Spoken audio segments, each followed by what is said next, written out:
Welcome to Through the Wire. Through the wire.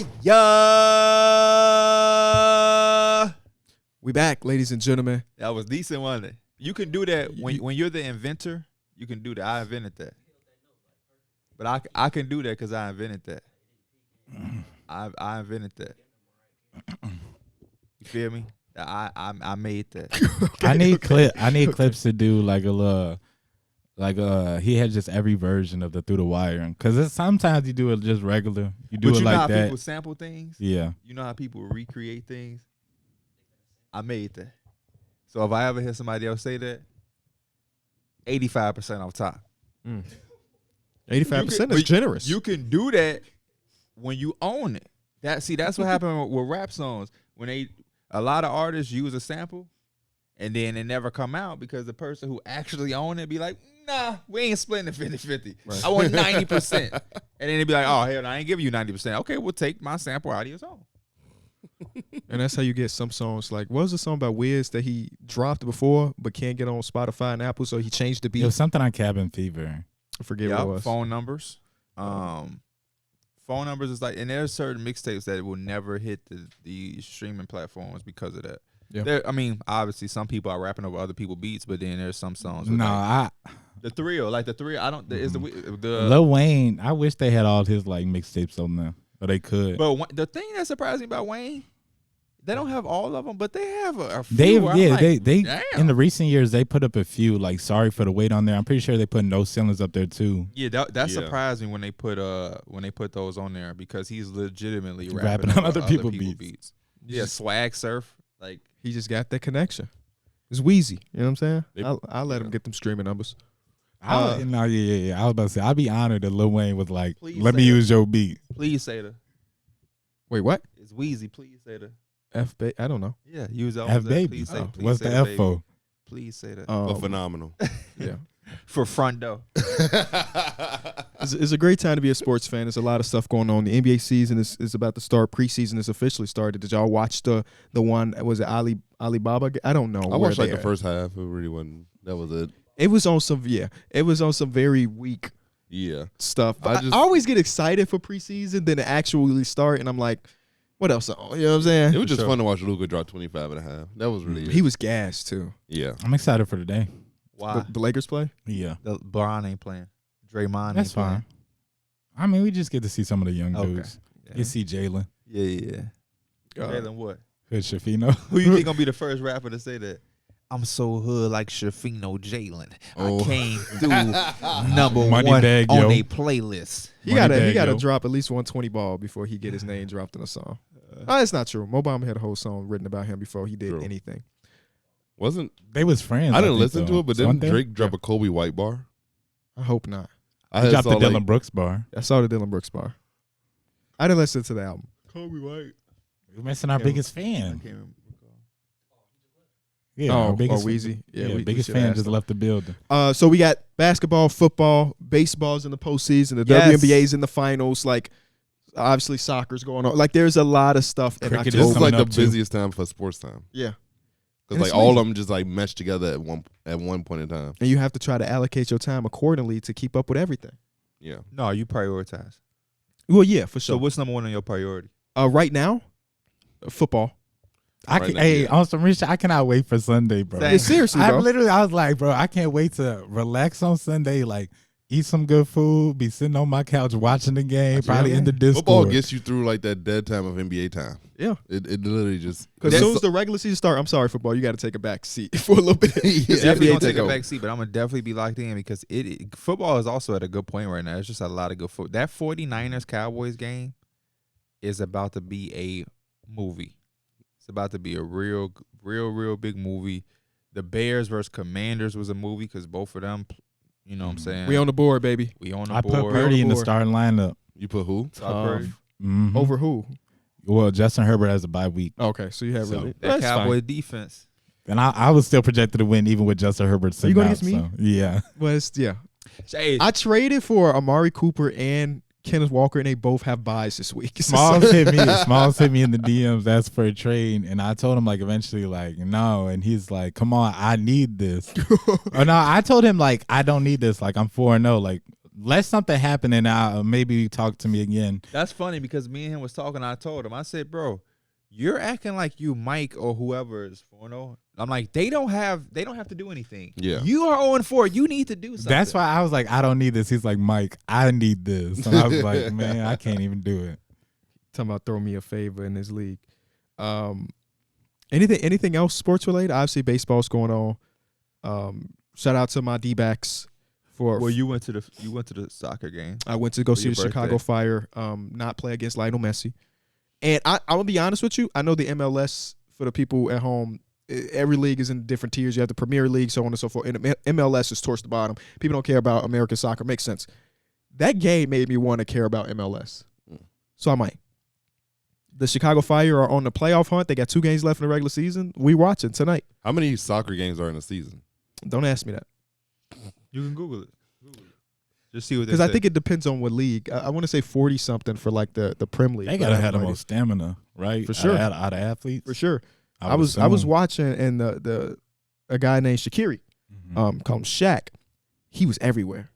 5'7" pudgy dude. And he's 30 like 3. It's 34. Okay. So yeah. That seems very low.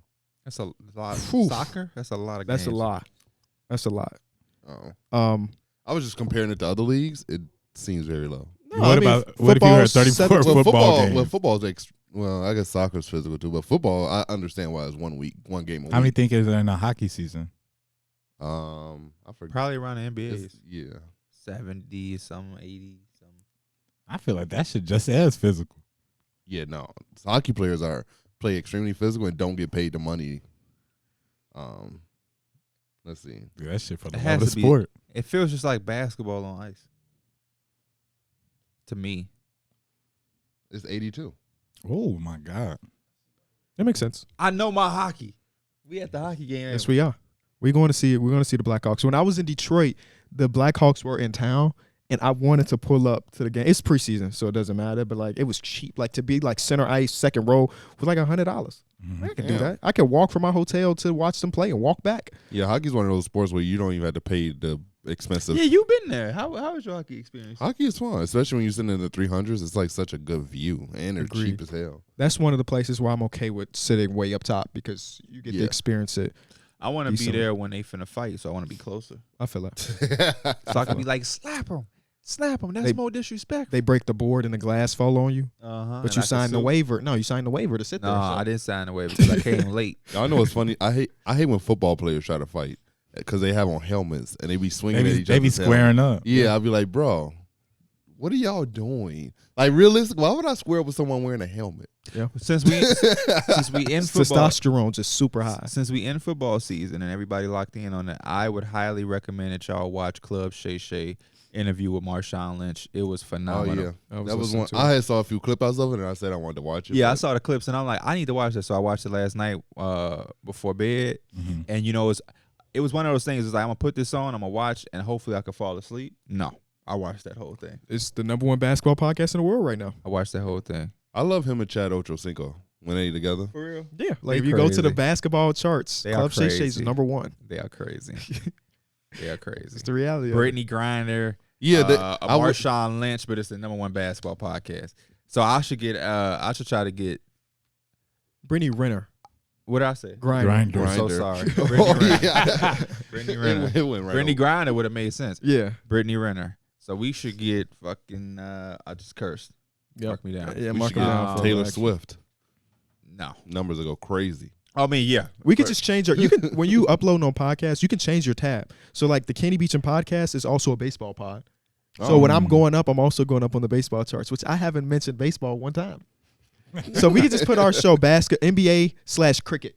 I got It this. would be the #1 cricket I got podcast. this show that I want to do that I've kind of got the idea of, and I wonder if that'll be the case for because I want to talk about everything, but I want to let people know that I'm not an expert in these things. Like Mhm. basketball, I would consider myself. So would you stay expertise. away from basketball in those conversations? No, I would not that I would stay away from it. It just wouldn't be so highlighted. Mm. it would just be like anything else. Okay. Mhm. So if you know what I'm saying, if you want to see me talk about the Drew Holiday trade, you know where to go. Okay. Yeah, there's a There. market for that. We might speak on it. Yeah. When you want that full 30-minute breakdown, you know that there's a place for that.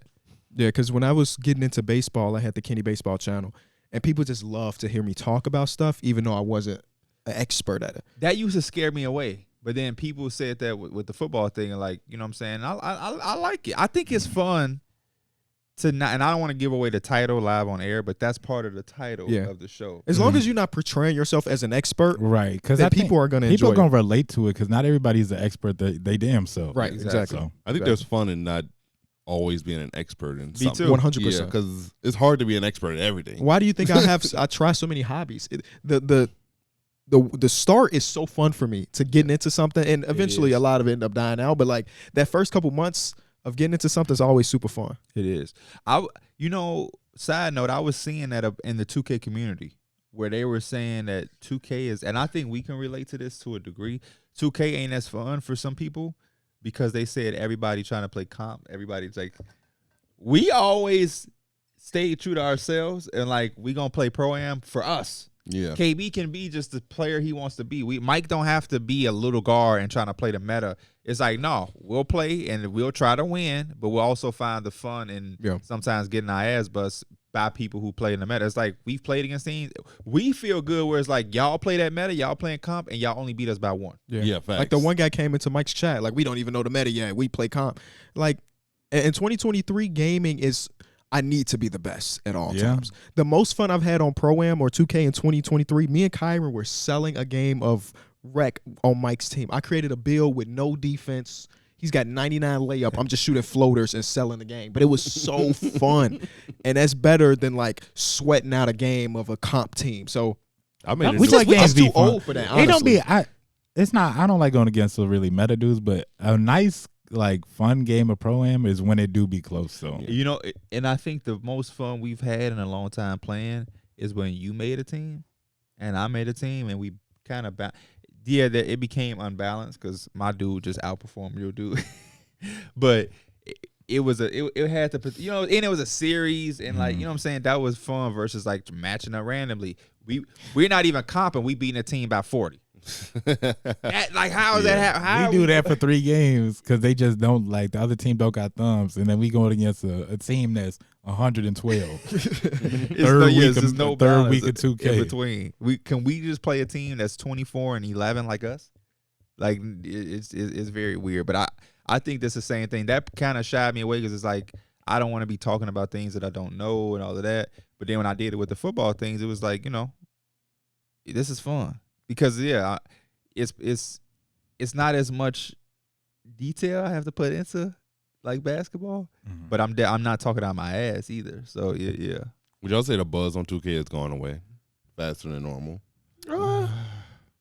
My numbers are still doing good. No, not view wise. I'm talking about like the urge to play it. Oh, you mean like individually? Yeah. I have the urge to play it. I'm not able to play it the way I want to for a couple reasons. Number one, I'm not playing my team at all this year because I don't like the way that it's set up. Usually that's something I can grind and play by myself. Everything that I want to do with 2K correlates to y'all. So if he's out with his girlfriend and we don't have 5 to play Pro-Am, I really can't play. Now we have the league, thank God. So now that's something that I could probably do a little bit by myself, but yeah, I think the Pro-Am buzz that we have, you know what I'm saying, it's definitely not there. Considering the fact that some of us made multiple builds like that, we definitely don't play as much. I just made a Giannis build. Oh man, I gotta play now. All right, let's get into the I have to topics see because you and Giannis build. How did you make a Giannis build? You must have seen it on social media. I saw a dude make a TikTok on like this is like the most identical Giannis build. 7-6-3 or something? Yeah. 76-3 with like a 90 driving layup, a 80-some dunk, 78 block. He was very nice. That type of build and that interests you, it only makes our argument more justifiable. What? You need to play more. Because a build like that means you're going to have stick. You got to, you know what I'm saying? Like you got to, in order to activate the bulldozer badge and shit, you're going to have to know how to activate it and do different things. And you only get those skills by playing the game more. We in a league and you got one game played. You're busy. No, he is. I'm just, you know. Today we're doing NBA He superlatives. ain't busy. Angie busy. We went to Did you know he went out with me yesterday?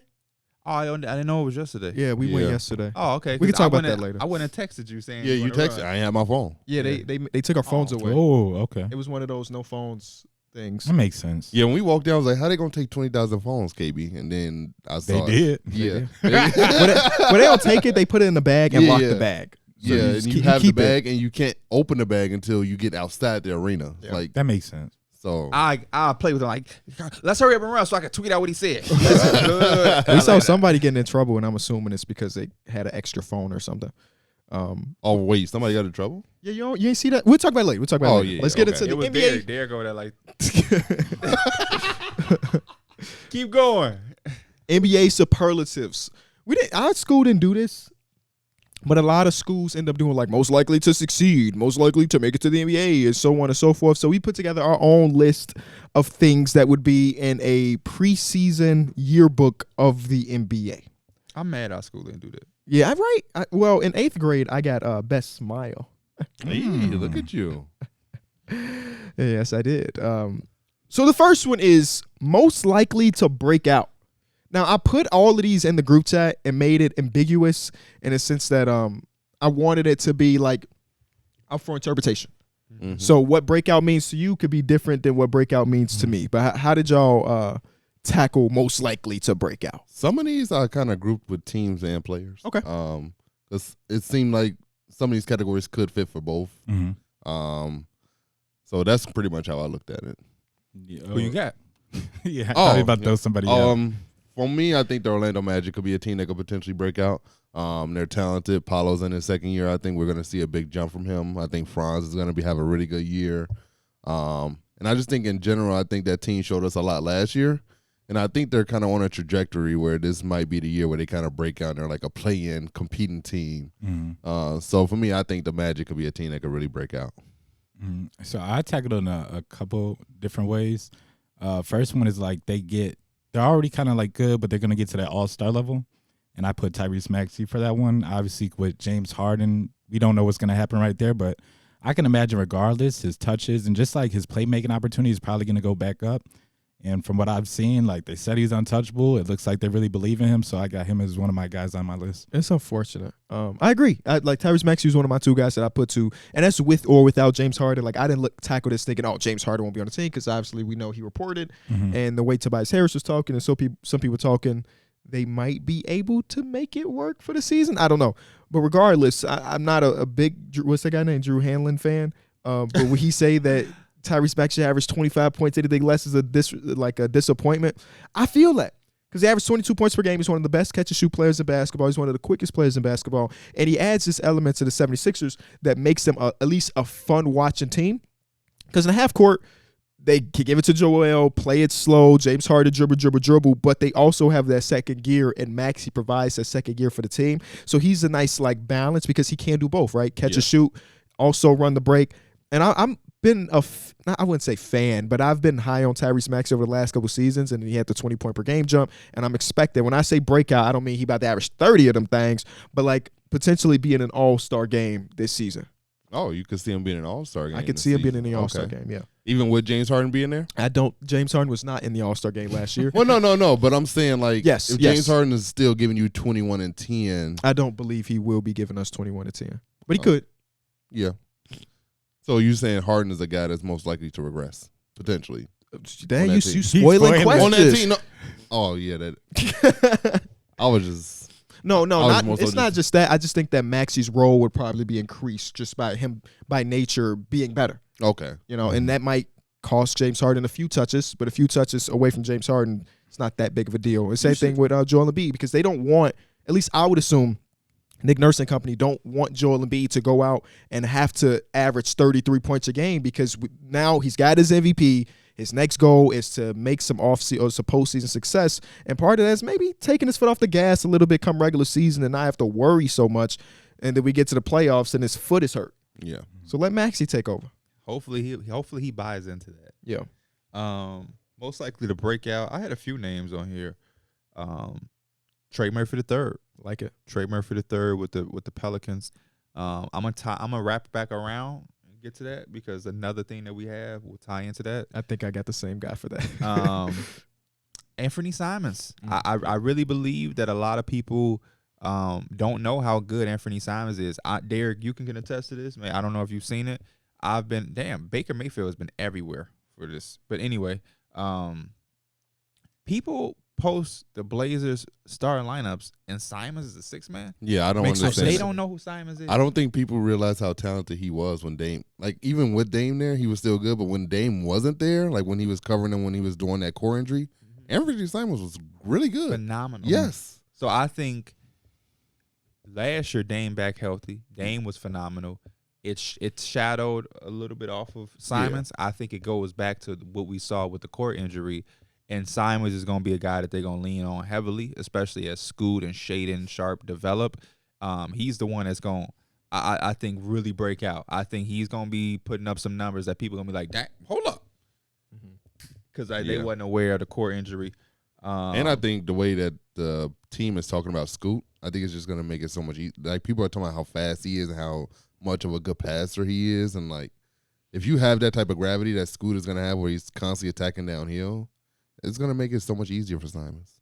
I agree. And then the last name I'm going to put out here, it's a different interpretation of Breakout, but Christian Braun. I think Christian Braun is going to be a guy who breaks out in the sense of he's going to be a guy that really fits what the Nuggets do. He's going to make very limited mistakes. I think he's also going to pop up in a later thing, so I won't spend too much time on him. But if I had to pick one of them, Anthony Simons. Anthony Simons. Mm-hmm.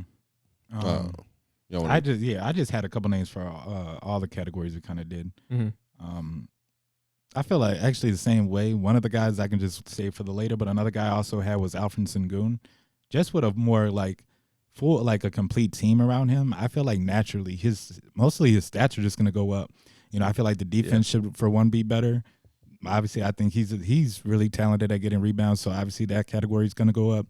And then just like the assists too, I think especially with a newer coach, I feel like they're going to implement him a lot in the playmaking. So it's just like he's a lot of the areas where he can impact the game. He's going to help him out. He's one of the most interesting players in the league this season because last year we saw a lot of times where he didn't get fourth quarter tick or just had lost the trust of the coaching staff. Obviously, Ime comes in, and Ime's philosophy is a lot different. He's more of a defensive-minded coach through the year that we saw of Ime. But Alperen Sengun is so damn talented that I think it would be crazy for them to do the same thing as last year where Sengun's on the bench when it matters the most because he is such a great playmaker for his position and because he can just, I don't know, get other people involved and they have more options. He feels like a good guy. And they have projectable, good defensive players on the team. They said he's one of those players. They said he grown, right? Yes. And he like 7 foot now? Yes. So I have him for a different category. I think when you talk a breakout, I put him down first, but then I veered away from him because I think he's one that's just like obvious ain't even the word. Like if he don't, then we all gonna be a little disappointed as a basketball community because everything lines. He has the talent. He grew, new system, better players. Everything that's been going on should have him having a breakout. It's almost like, man, you know what I'm saying? Like the whole basketball world is legitimately waiting on it. I haven't seen one person that pushed against. I'll take that back. I remember I put Sengun as my MIP, and there was people that was like, "You must not be familiar with Sengun." but they were Rocket fans, and you know how fans are. They either love or they hate, and they dude can't probably understand. had Jalen Green as his profile picture. Hey, he don't defend. Okay, all right. I don't remember him much in the FIBA stuff. I don't even remember how he performed or anything. I know he was there. I don't remember it either. No. The next question is most likely to regress. I think we're all people that enjoy the game and don't really want to think about this, but it's part of the game. Mm-hmm. And I'll give my answer first because this was hard. This is a hard question because the way the league is going right now, it feels like we're getting older and older players that are still elite. Yes. Yep. LeBron is the oldest man in the league, still doing what he does. Steph Curry's in mid-30s. It doesn't matter. Kevin Durant, mid-30s, and it doesn't matter. There's so many great older players. So I don't want to name this dude because I like this guy's play. I feel like we got the same person. Bojan Bogdanovic? No. Yeah, I was going to say, I hope you didn't have him. So he's about to be 35 years old this season. And over the last couple seasons, he's been so efficient shooting the ball. And though that might be the one thing that doesn't go away as you get older, I would assume that eventually he's not going to be as good as he has been. I think it would suck for Detroit Pistons fans that it happened this year because it's a year that they're trying to not compete, but they have Kay Cunningham back and he needs shooting and they can't afford to have somebody that's elite level shooter not being an elite level shooter. But man, his whole career has just been boom, boom, boom, boom, boom. Reds all across the board as far as his efficiency numbers compared to the people in this position. It's like at 35 years old, maybe it starts now. This is interesting. I don't have him, but I thought about putting him, and then I went back and I had to remind myself of the year he had last year without Cade Cunningham. Yep. So then I was like, man, with Cade Cunningham, with a veteran head coach like Monty Williams, with some of the other additions that they made, will he have 21 points per game? No. Maybe not, but I still think he's going to be an impactful player for them for sure. because he's going to do things that they need and they're going to rely on defending and catch and shoot for Cade and different things. So I can see him still having 17 and 18 on a nightly basis, still super efficient, and that's why it was hard for me to not put him for regression. Yep, it was that. But is that how y'all are viewing it? I don't think at his regression I'm talking about like him maintaining a 20 because again they have more pieces. Jay Ivey should be better. Kay Cunningham comes back. His regression is more about his shooting splits and him being a less efficient player. I think he'd still be a very impactful player, still be a player that can help them win some basketball games. But again, he was like 39% from three last season, and he's consistently been around a 40% 3-point shooter.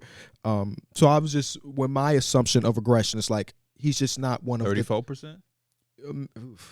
That sucks. Maybe league average more than below league average. I think for me, with him, though, I don't think one thing that won't regress is probably the shooting. I think the defense is probably the main thing that might regress. Because, like, as you get older, I think I would say he's already regressed from his Utah Jazz days of being a plus defender. Yeah. And then the shooting part, I think the shooting part of the game, it's always something that you probably can always have. Yeah, so that's what crossed my mind is with, like, the shooting, it's hard to say. Like, the stats can always regress, but it's hard because, like, shooters always got that value to them. Yeah. I went with a guy that could definitely shoot the ball, too. I went with CJ, and it was in a different type of way, too, just because I feel like it's just with the Pelicans, he could be expendable. Obviously, he gets a little bit older, too, and we know that, like, he's a good catch and shoot, which I think that value is still there. Could lose a step or two. You know, he already takes a lot of tough shots, shoots around 43%. He shot 43%, 44%. Which is kind of like average for him. But like I said, that kind of goes to like, he's not just taking easy shots. He's taking tough shots. That's not a bad pick. Because he's small guard, not an all-star guard either. He crossed my mind as well. The reason I stayed away from him is because he's such a basketball player that he can do the exact opposite. He can come out and have a year that we never thought he's going to have because Zion is back, Ingram is back, and he's just a good basketball player. So that I was like, I can see that perspective that you just gave, but I also can see the flip side where CJ have a bounce back year, and it's like, damn, we forgot this CJ can be this way. So I ain't really want. I try to stay away from players that that'll be too much of an opposite. Who you got, D Mills? For me, it was hard to do this, but DeMar DeRozan. My heart. For me, my heart. It's just as you get older, just taking those type of shots that he take, it just becomes harder and harder. And last year we already saw like a slight regression. He went from 27 to 24 PPG. So I could definitely probably see this year maybe go down a little bit, even more. Just because it's just hard to when you have that type of an offensive bag. As you get older, it's just you got to do something different. So he hasn't really shown us that there is anything different with his game. So that question, the question Pierre posed, I think matters here, because just dropping overall point per game could be a virtue of a lot of different things, right? X player on your team got better, which means that he warrants more touches and so on and so forth. I don't remember what DeMar DeRozan's efficiency numbers were. I know what you're saying, though. I think he was worse this year versus first year because first year he was the clutchest player in the league and so on and so forth. But I also don't know if he was, I don't know, just the optically 27 to 24 worse because I would assume, again, I mean, I guess I could look it up, that his efficiency was probably on the same pace. If not, he wouldn't have been an all-star. Let me see. I think I have it right here. So his field goal percentage the year before is literally exactly the same. Yeah, he just took less shots this season. Yeah. Took about 3, if I'm not mistaken. Yep. 3 less shots. Exactly. 3 less shots. But I would say this year you did see him take that 3 ball slightly more. It seemed like visually The But numbers. the numbers say it literally says exactly. the same. Yeah, he does that. He'll have a month where he shoots like 2 a game Yeah. and then not shoot anymore. But he's like, yeah, here you go, y'all. Damn. So yeah, when you say DeMar DeRozan regress, what do you? It's more so like the PPG, and he probably won't be an All-Star. Okay, that's viable. I think it's a Yeah. good. I mean, as a Bulls fan, I think most of us would hope that somebody else would kind of alleviate some of that pressure, like Zach LaVine Or becoming the Patrick guy. Williams. Patrick, yeah, but we can hope. This is kind of a little off topic, but I'm trying to think because I feel like 3-and-D guys, once you have that name, you kind of like solidify with that for a minute. Who are those guys that's just like they not it no more, but their reputation is like still there. Like the 3-and-D. I feel like there's a lot of guys. I should have probably put this in the chat to give y'all a second to think about it, but I feel like they're there. No, I agree with you saying. Like, I'm gonna look this up real quick. So 3-and-D guys that pretty much aren't You know, I mean, really good no more. I guess like Danny Green's getting to that point. Oh yeah, where Danny it's Green was like, probably but big he's for also just like I think he's like 35, 36 now. Yeah, he arrived at like the training camp. He said, "I got a new knee." Like, get your old ass out of here, boy.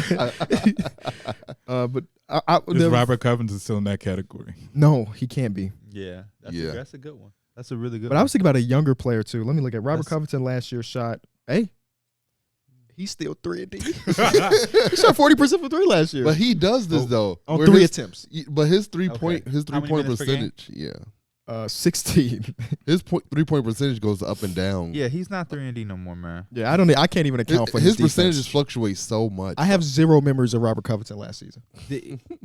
And this is a guy who picked him for Defensive Player of the Year. But this was like He 4 did it years. multiple times because some clips put together a video, and you mentioned Robert Covington during the Zoom era as your DPOY, and when we were in my first apartment. Oh, So, yeah, Rocco's was your dude. Now he's 35, so he's not Mike, this good. But Isaac Okoro.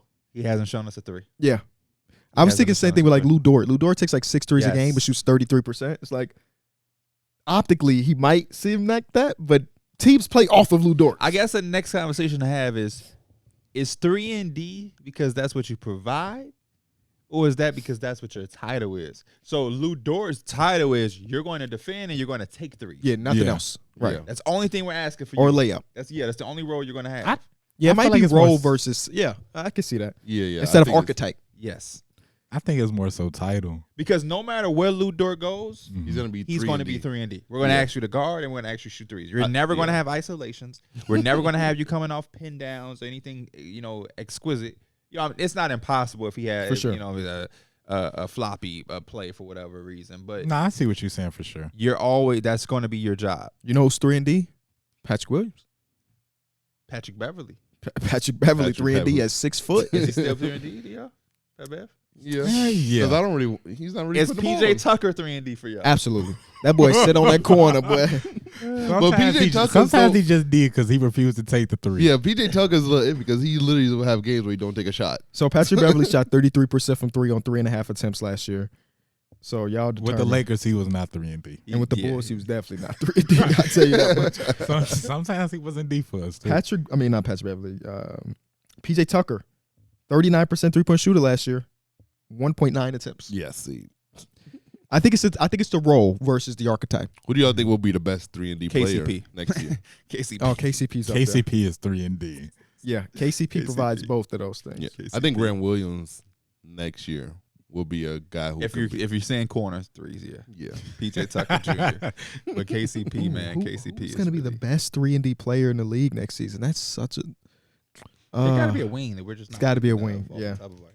Because I don't I want to like put Chris Middleton in OG there. on Just the because OG. Chris Middleton puts the ball on the floor too much. But like him with Dame and Giannis, he will be more spot uppy. So I don't know, bro.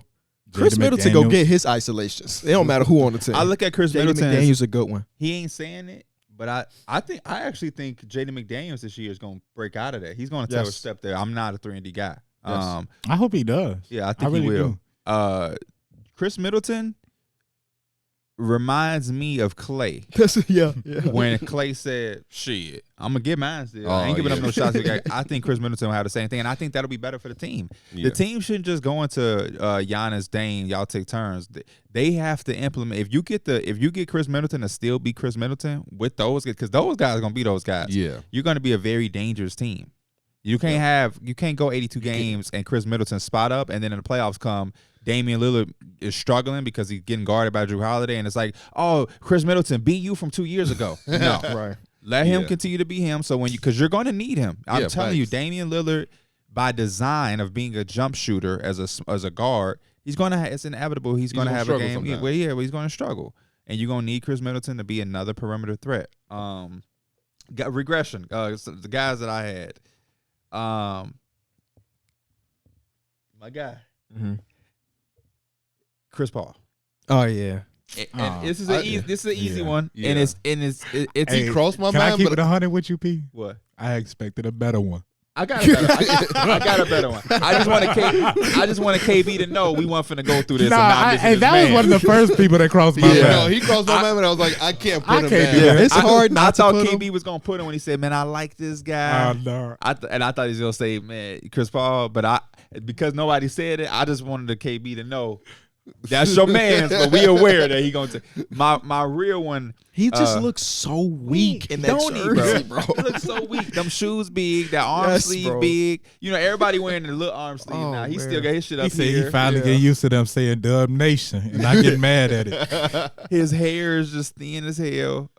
He But looked it fake grew. Did chubby. you see the screenshots of him 2 days ago versus today? Yeah. Like his hair grew significantly in like 2 days time. Motherfucker had a ball fade at the press conference. And then 2 days later, today, he had a head of hair. Yeah, he was on some me shit.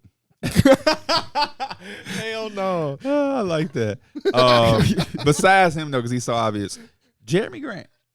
I think Jeremy Grant is going to regress for multiple reasons. I think they're obviously in a different shift of their culture. They're going to prioritize a lot of different things, and I think he falls into the odd man out. They're going to prioritize Scoot. They're going to prioritize Simons. They're going to prioritize Aiden. So this Jeremy Grant still can be a good player, but I think the upside of Jeremy Grant over the last few years has been the scoring in Detroit, the scoring he did with Portland. I don't know if you're going to get 20 points per game, Jeremy Grant. I'm going to play devil's advocate. Okay. If I am the Trailblazers for the first half of the season, I'm giving him that damn ball because I want trade his value. value. Yeah. I think it's so important for them to install confidence in Aiden Mm-hmm. and Scoot and some of these young guys that I agree with that philosophy, but I don't think that they can put those guys as secondary for that reason because Aiden getting off to a good start for them can change this entire trajectory of their rebuild. Like if he comes out confident, dominant, he shows himself what he can be on a night-to-night basis out of the gate, the trajectory for them could go a whole different way. Do you think if the over-under on Aiden All-Star appearances is 0.5, are you taking the over or the under?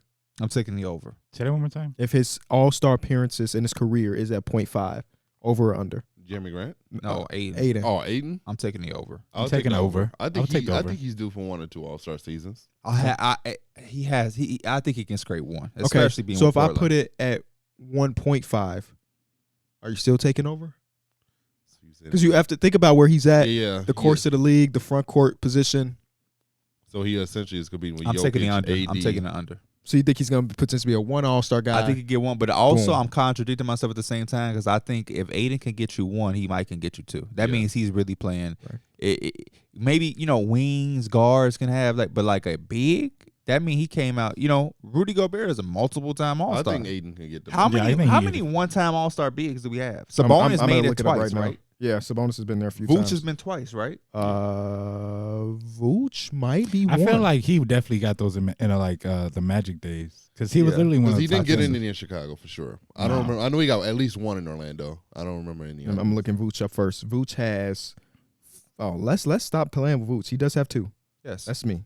I don't know if we have like this one-time All-Star big.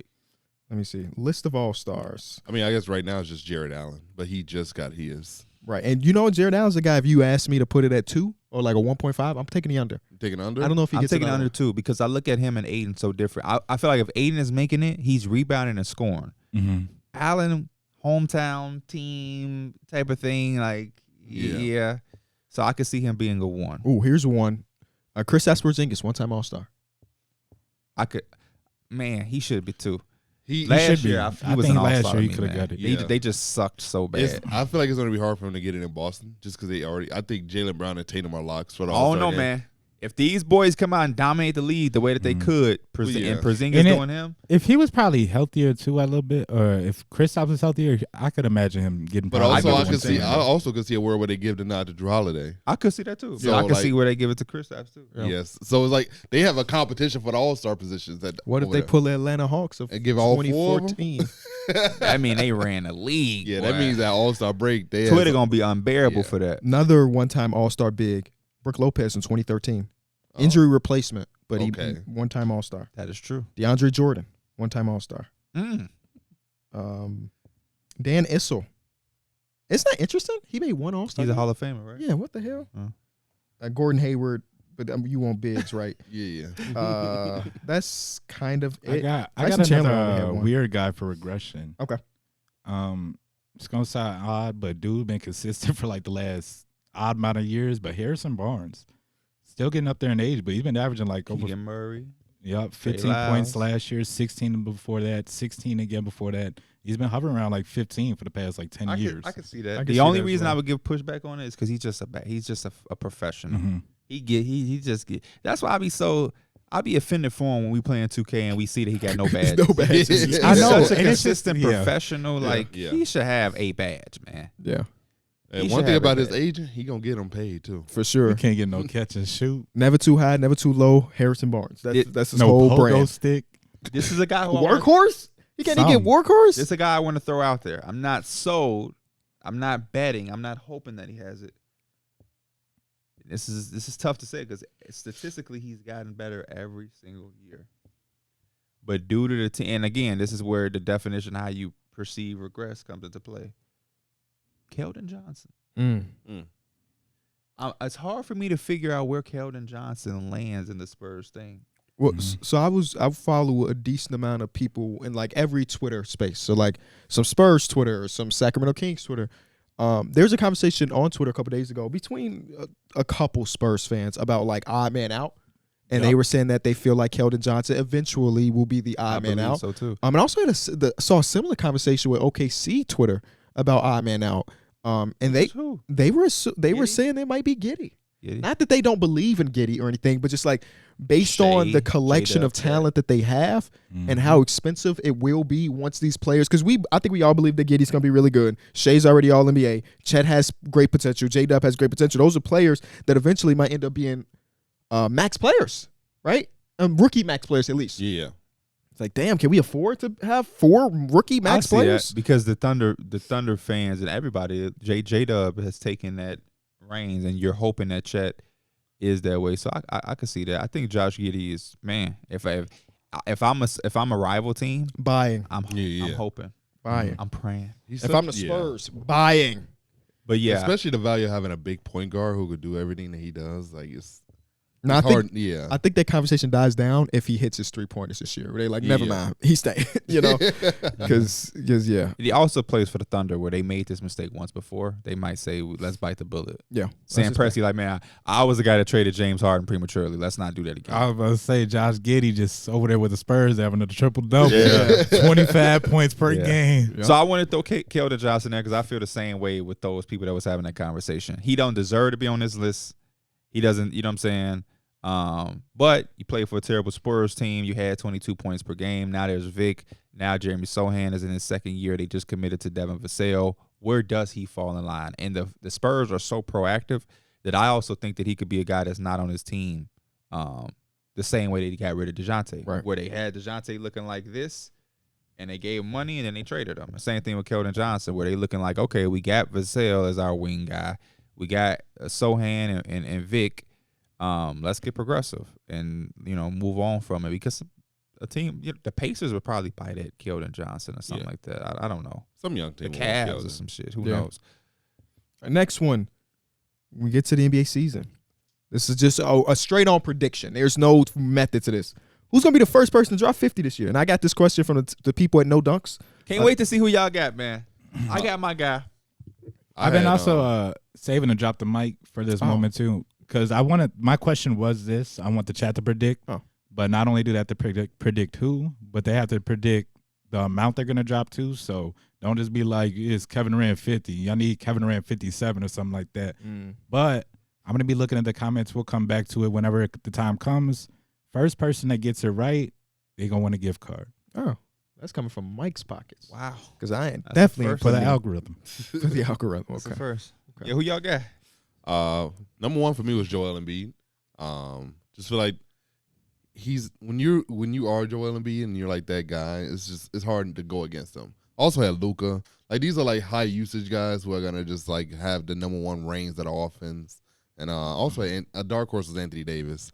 Maybe we see AD come out here, has some chip on his shoulder. He's talking about how he ready to take the reins from LeBron. I would love and it. like Yeah. maybe AD give us a game where he looked like he Pelicans AD all of a sudden and give us a 50-point triple-double or some shit like that. Okay, D Mills. I like that. I like that group.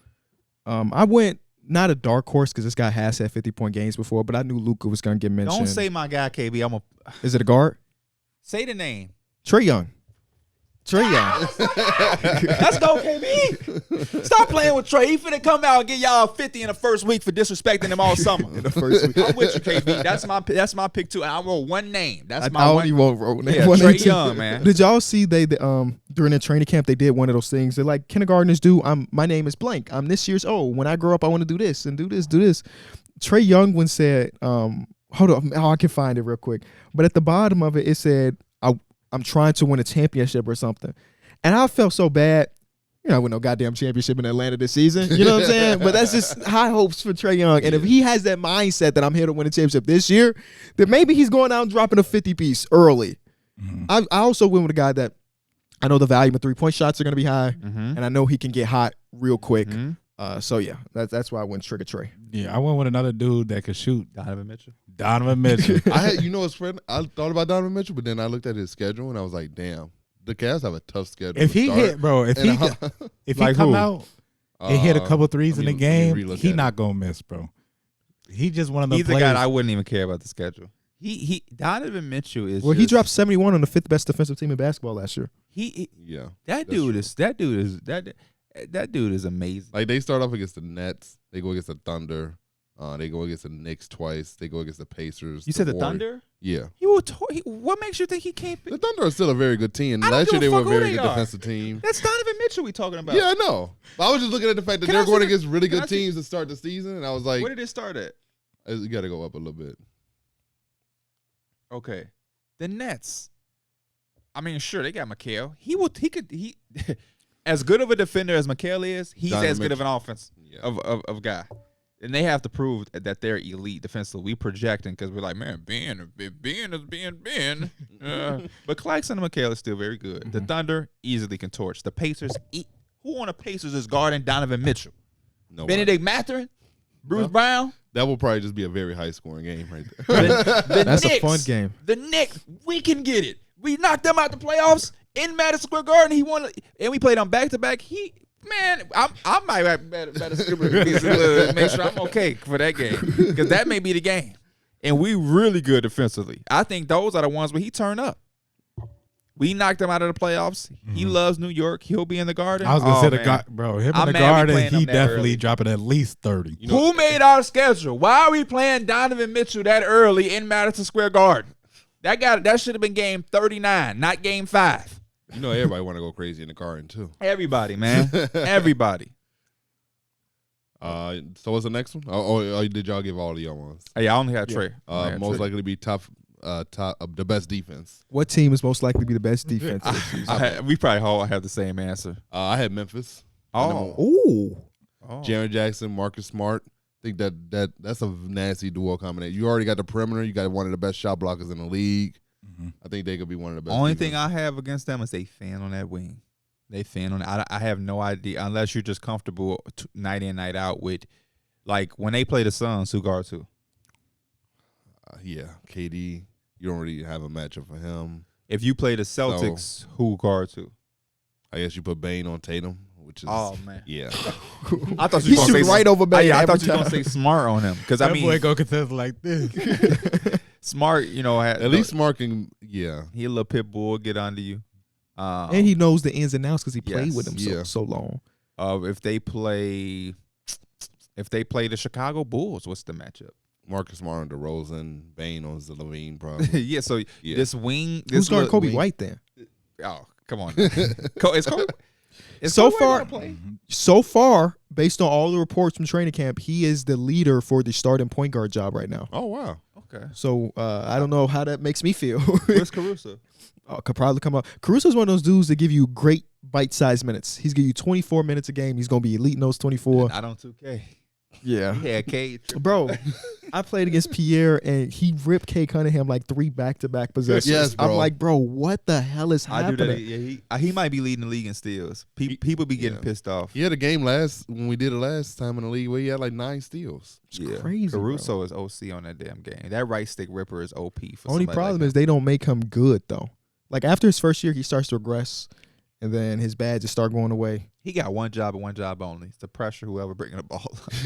He probably averaged 2 Does he have points a 94 game. feet gold or like Hall of Fame? Nah. He probably got it. It could be gold. Nobody has that Hall of Fame. Hall of Fame. There's not a lot of Hall of Fame badges in the standard 2K roster. It's not. That Best just shows you defense how though. OP. Marcus Smart has workhorse gold. Hall of Fame. Hall of Fame. That makes sense to me. That feels on brand. I got the Celtics best defense. Yeah. No flaw. Yeah. Porzingis can rim protect.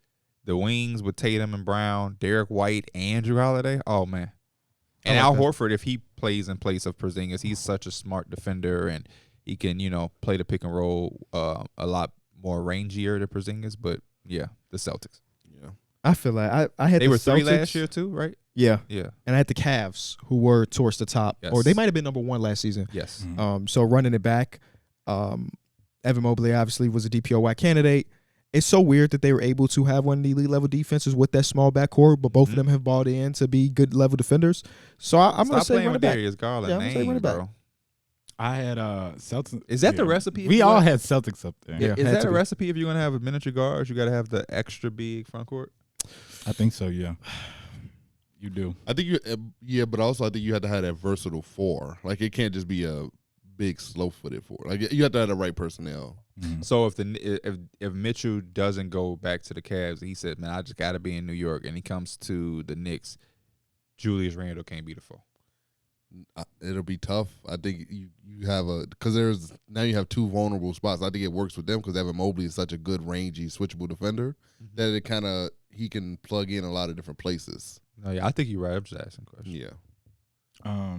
Other teams, I had those on my list. Other teams that I think could be there, the Knicks, who you had talked about. That I still, even with them being the best defense, I agree. Donovan Mitchell could give them 50 on any given day. The Knicks were also on my list too. I also got the homer pick too. I feel like my Lakers could always be one For of those sure. top defensive I'm surprised you teams. mentioned them early, honestly. I expected you to bring Lakers first because second half of the season after the deadline, they were the number 1 defensive team in basketball. That's what my face. So, yeah, I mean, they could definitely be number 1. work If they were more number with 1, I the would score. not be surprised whatsoever. So, yeah. What about the offensive side of the ball? Who's most likely to get the number 1 offense in ball? The Phoenix Suns to me was number 1. Mm. It's when you have Bradley Beal, Katie, and Devin Booker, that's just a lot of offense right there in his own. So it's like it's hard to bet against that. Also had the Mavs. You got Kyrie and Luka Doncic. That's it, A though. dynamic backcourt. You got 2 people who could go out and get you 40 on a night-to-night basis, and then the Milwaukee Bucks I thought was a team that could also be a sleeper. To have the best offense in the league. When you got Chris Middleton, Brook Lopez, Giannis, Damian Lillard, all 4 of those guys have proven to be very good offensive players. So I think that's a lot for them. I took a risk. I took a different route. The Atlanta Hawks. Yeah, Wow. I can see that. The Atlanta Hawks. Trae Young has proven that most He of could be the the time engine. he's a top 10 Yes. top 10 offense. Yeah, they're gonna have pace. He shoots threes. DeJounte matches him with the pace. They got the live threat, and then just put everybody else is just shooters around him.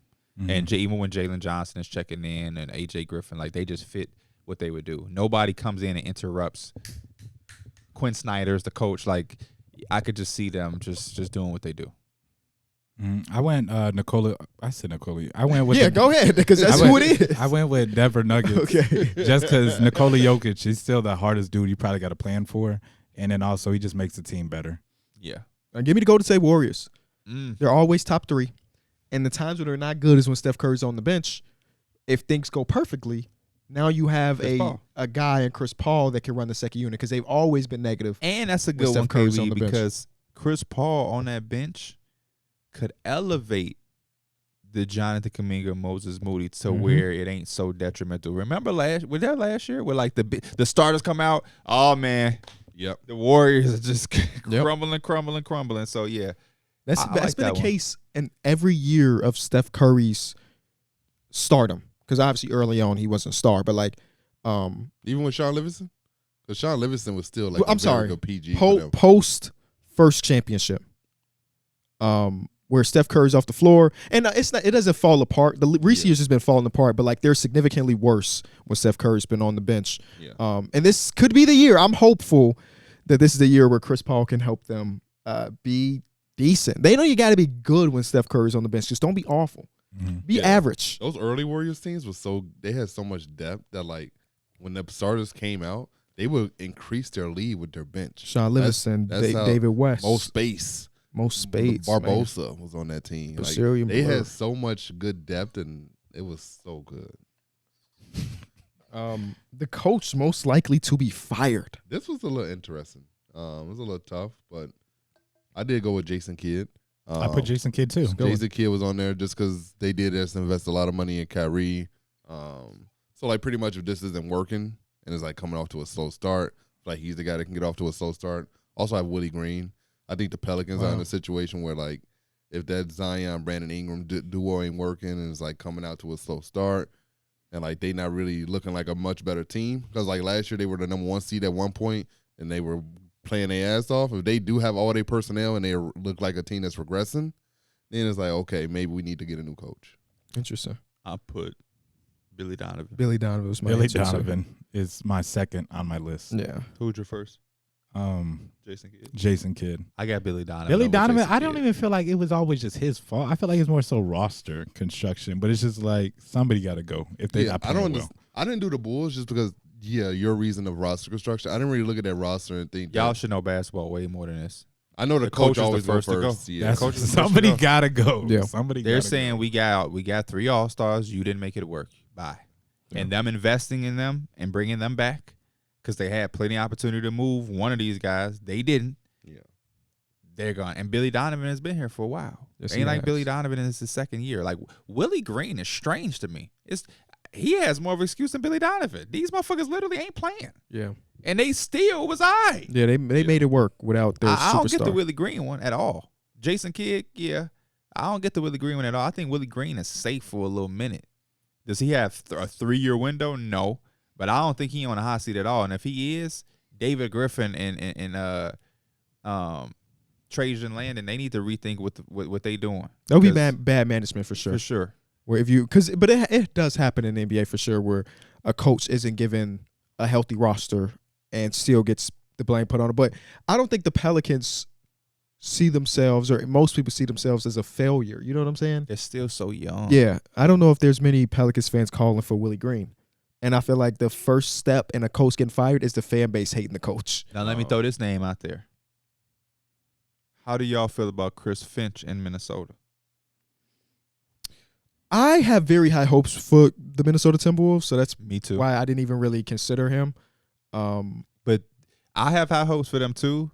But I'm also remembering of that first 29 games with Cat, and I'm like, man, if one of these, and I guess their option could be, we'll just try to trade Cat, I guess. Yeah. Mm-hmm. But we haven't seen the two tandem of them No, work. yeah. Honestly, because I have Cat for one of my other answers, but I was thinking more so like it could have been growing pains. It's hard to just make could have things been, yeah. work. So I was saying maybe That's why especially- I don't want to use him as my answer. I'm just throwing his name out there. Mhm. Yeah, I feel like the front office would probably also entertain trading one of the bigs first before they actually fire him. They would probably want to get him the actual true right personnel versus having him try to dangle two bigs. that he probably doesn't I wanna feel play the together. exact opposite. Because you put the blame on Chris Finch, you cover up the fact that you traded all that shit for Rudy Gobert. It's like, yeah, I mean, I think it could work, but we just didn't have the right coach in place. And then you get another Scapegoat. coach, and then that shit still don't work. Yeah, and That's then- what franchises do. that's what happens. Your allergies hitting? Yeah, allergies. Anytime the season changed, the allergies just get me like crazy. Player most likely to be traded. That's the next one. But the caveat is no James Harden, nobody healed the players that we know are in conversations Mike, to go get ahead, 'cause traded. I think that's what you were saving Cat for. No, Oh, I okay, didn't. okay. I had Zach LaVine on there. Whoa, buddy. What is that coming from? Because Dropping Dime said it on Twitter once. No, I just think the Bulls are gonna Where hit there's that. smoke, I'm there's trying- fire. The Bulls are gonna hit that wall this year, and it's just like, what are we doing? What do you think? How many games did the Bulls win this season? 35. Can we make a bet? Damn. I take the over. Can I do like a seeding instead of a wins? No. Why not? Okay, what do you think the seeding would be then? I think they're gonna be. I think they're gonna be 10. So if they hit 1 through 9, I win. Sure. $200. $100. $200. You know what? Fine. That's what I say. Right. Fine. Come on. What? You can't go $200? I just opened up my Twitter So- and said, man, hell no, he was just bald. They called him Chris Paul. So I bet that the Bulls don't go. They don't. So does Mike Mate. get the window of 10 through whatever below? 15. Yeah. So 10 through 15. Okay, I thought he just had 10. No, he gets No. 10 through 15. Okay. KB just, I don't know. KB seems, I'm irrationally confident about my team every season. It's part of no, fandom. but yours just had, I don't know. Yeah. Oh, we got breaking news. We got breaking news. We got breaking news. It does Uh-huh. not revolve around the NBA.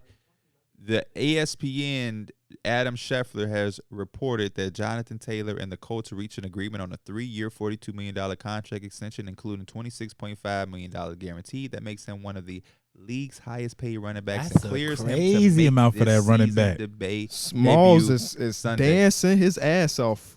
I Finally. kept asking him for Jonathan Taylor. He didn't want. That's why I was saying he's playing hardball. I kept asking for him. You want these guys from me? I need Jonathan Taylor. I need him. Nah, I don't want Joe Burrow. No thanks.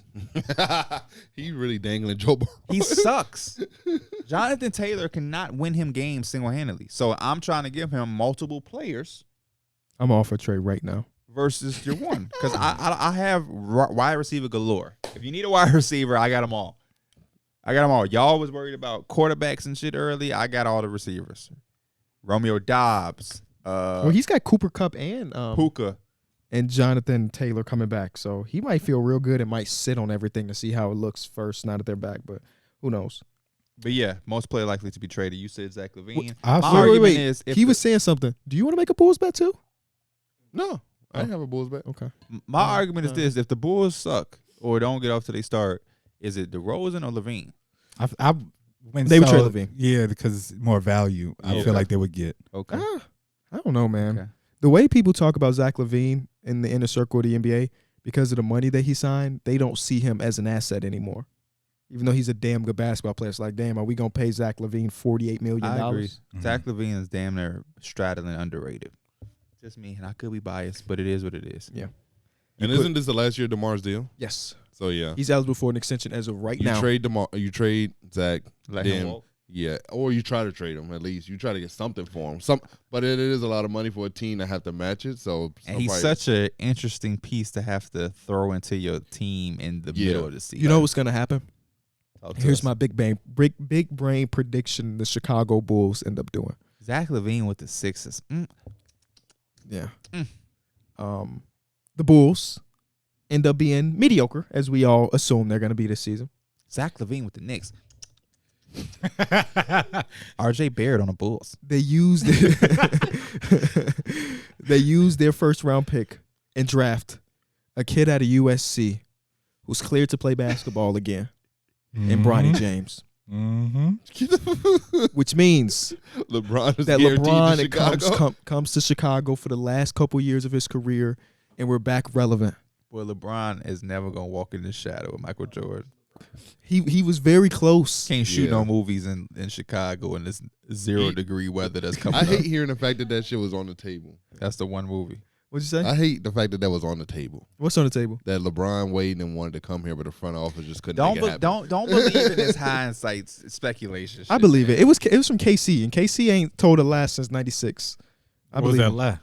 I wasn't there for it. I was Oh. a baby. I just think that shit always, LeBron does that a lot. A lot of players do that. Like, man, I ain't go to college, but if I did, I was gonna go to Duke. I think Dwayne I think, Wade has been Dwayne doing Wade a lot of said- BSing too, though. Yeah, Dwayne Wade did say it was supposed to be Chicago. Well, yeah, but Dwayne Wade also told multiple people that they were the reason that they linked up. He told KG, "Yeah, man, y'all going what y'all did with the Celtics. That's the reason why we felt like we should have to go do that." And then he said the same thing to somebody else. Like, who was the real catalyst? Or you just talking He said that to Pau Gasol. with the Lakers? Yep. It was because Kobe had got that fifth. I told Bron, what we gonna do about that? Yep. We gonna let him win them all? So they were just out here scared of the league. Yeah, just BS. What are you talking So about? that's all I always say. Like when those post stories, you know, they doing all that talking. People just be doing just that talking. Yeah. Man, you know, this podcast. We almost had Kyron right here. This is a good it is a conversation. You know what I'm saying? We almost called ourselves the Illmatic Podcast. Like just talking. Some of the trade candidates I have. I had Jeremy Grant. Okay. Jeremy Grant was a guy. I think a contending team would take that contract for real. Player most likely to be traded. I had another one. This is very generic, but I had somebody on the Pelicans because it just feels like literally. I feel like they're making a trade. They're gonna make a trade this season. Trey Murphy, I feel like he's coming up. They also got, I think they really love Dyson Daniels. They got a lot of young players that are going to deserve minutes, and then some is going to be the odd man out. That's such a funny net you just casted. Yeah, they're gonna trade somebody, man. Every team trades somebody. Last deadline, there was only 2 teams that did not make a trade. It was the Bulls and the Miami Heat. Those are the only 2 teams that did not make a trade. The Heat went to the finals. Exactly. What the other team do? Keldon Johnson. Almost prevented the Heat from going to the finals. And the Heat didn't make no trades, but they was active in the buyout. That's how they got Kevin Love. Say what you thinking, because the motherfuckers is actually saying that. Y'all could have changed history. Yeah. Y'all could have changed a lot of coulda things went if to the y'all just finals. pulled that game out. Yeah, they took a helmet off. But Max Strus said, hell no. We would have been in the finals this year. No. What you mean? Yeah, it went to the finals. Yeah, we went to the finals. So y'all would have had the same moments basically Jimmy had against the Bucks. It would have been Hell DeMar yeah. DeRozan. With who? It would have DeMar been DeRozan DeMar. and Jimmy like the same player. Last time I seen Drew Holiday on DeMar, that shit was not pretty. Tough series. Mine was a lesser player, just because the Orlando Magic have so many guards that when I was on a 6-man show, they were asking, like, who's the odd man now? And I don't know the answer to it. Maybe it's Cole Anthony. There was a little bit of smoke around Cole Anthony like 2 weeks ago, but I don't think that was from a reliable source. But it makes sense if you have Jalen Suggs, Markelle Fultz, Anthony Black. These are all players that you want to play the guard position. It's like, man, somebody got to move. And he's up for an extension. Like, do you want to pay money for Cole Anthony when you have Anthony Black sitting on the bench and maybe ready to do some stuff? So, or let me do what Mike did. Somebody on the Orlando Magic. I agree. Keldon Johnson, Terry Rozier, Gary Trent. Terry Rozier, I like it. I like Terry Rozier as a candidate. I like Team that. most likely to get way over Vegas win totals. I wrote that one and was like, damn, this hard when I was looking at Vegas totals. Yeah, I had put 2 teams down. I got 3. Damn. I had the Houston Rockets. If they have a really good season, I think they could beat 31.5 is what I think they was at. I think they can get around like 37, 38 just because they added, more veteran type players. Mm-hmm. And I also had the Pacers. They were at 38.5. Yeah. I'm also thinking like they could be a 40-win plus team. Okay, so when I say way over, you Way mean over like is hard. Maybe 2, 3. Yeah, way over is That's hard. how I feel like it too. When I looked at way over, I was thinking this team, I could see a world where they're 8 or 10 plus wins higher. Because with the Pacers, I consider them as a team that could be higher just because they do play Detroit. They played Charlotte 4 times. Mm-hmm. They play the Bulls. Like, they have some teams that they could beat up on in the East that are pretty bad. So if you could beat the Charlotte 4 times, they probably can win that series. That's 4 more wins. You can take care of the easy ones. Yeah, if you take care of the easy ones, I think they're a team that could really beat up on the easy teams. That's what the Bulls did that one year with Lonzo. Yeah. We beat all the bad teams, lost to all the good teams. Yep. Go a long way. Yeah, get you very good, very high in the seedings. For real. Another team was the Clippers. They were at 45.5. I could see a world where the Clippers are really good and they're like a 50-plus win team. And Minnesota was also at 44.5. I think Minnesota man. is a team that Anthony Edwards is now looking like he's hitting stardom. Cat. I think that team just has a lot going on where I think they could really get over that 44.5 wins. And they could be a 55-win team in the West.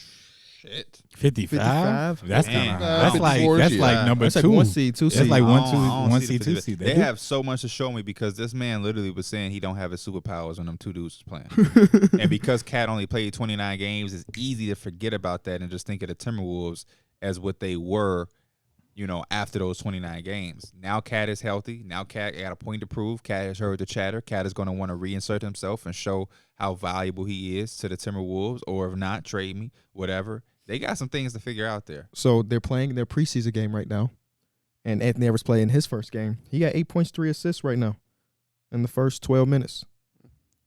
He gonna do him. Yeah. If don't nothing get done, he gonna do him. I had the Pistons, Detroit Pistons, man. I think they had them at like 28 games. I think the Pistons can get way more than 28. Do I think they can necessarily be a playoff team? Yeah, they can make their fan base have some false hope. But 28, like 34. Yeah, maybe 34, 35. 28, that seemed a little low. My team was your LA Lakers, 47.5. I think they could be a 50-plus win team. Yeah, it's just about staying healthy.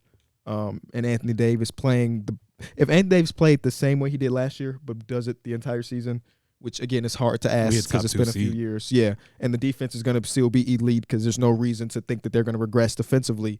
They should be able to string together a lot of wins because, again, after the trade deadline last year, they were the number one team in the league. So 47 feels like it's kind of low considering where their ceiling could be a lot higher than that. And I hate saying it. I can't wait to tweet about Austin Reeves every night again. Yeah. Every other night. Yeah.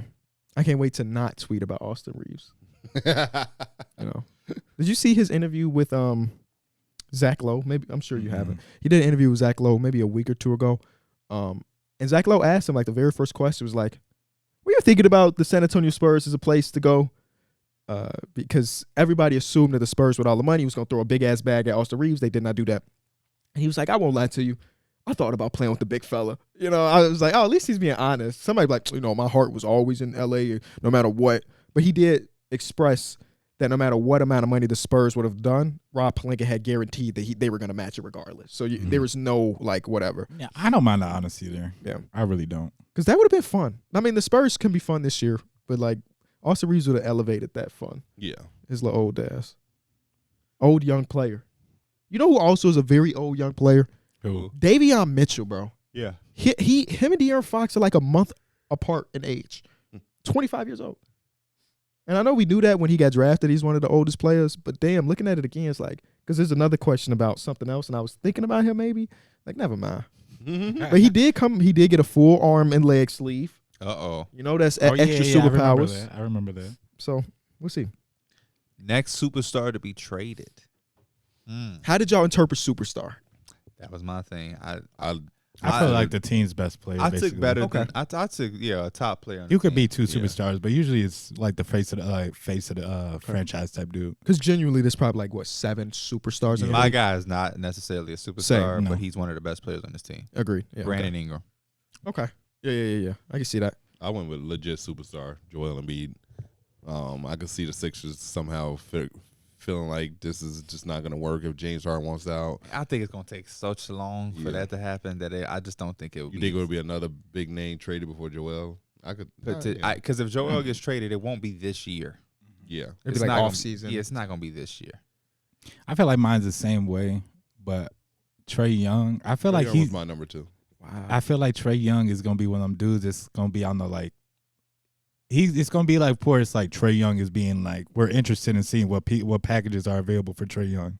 If they don't start off with the way they want to. What do y'all assume Trae Young's value is? Because anytime I see a Trae Young mock trade, I'm like, that's all they getting for Trae Young? And most of the times from Bleacher Report.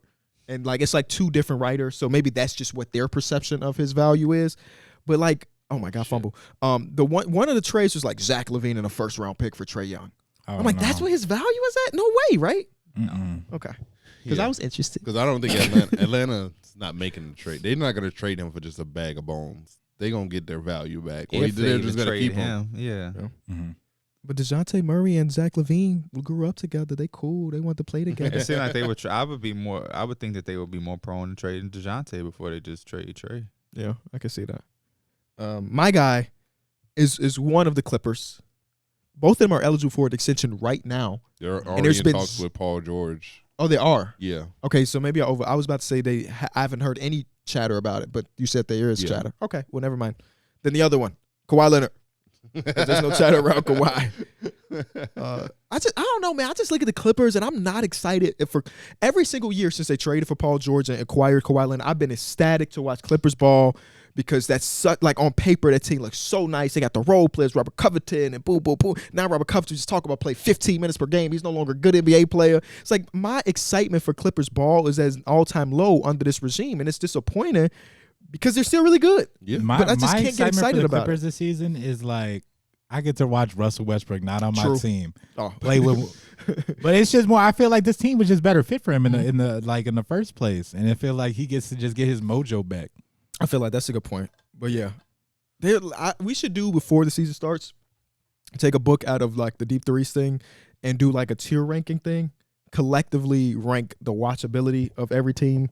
Oh yeah. I think that would be fun to because you just mentioned that. I was saying I wasn't excited for Clippers, but you bring up Russell Westbrook, I'm like, oh, maybe I am a little bit excited about the Clippers. I think any team Russell Westbrook is on, it makes watching that team a little bit more enjoyable. for better or for worse.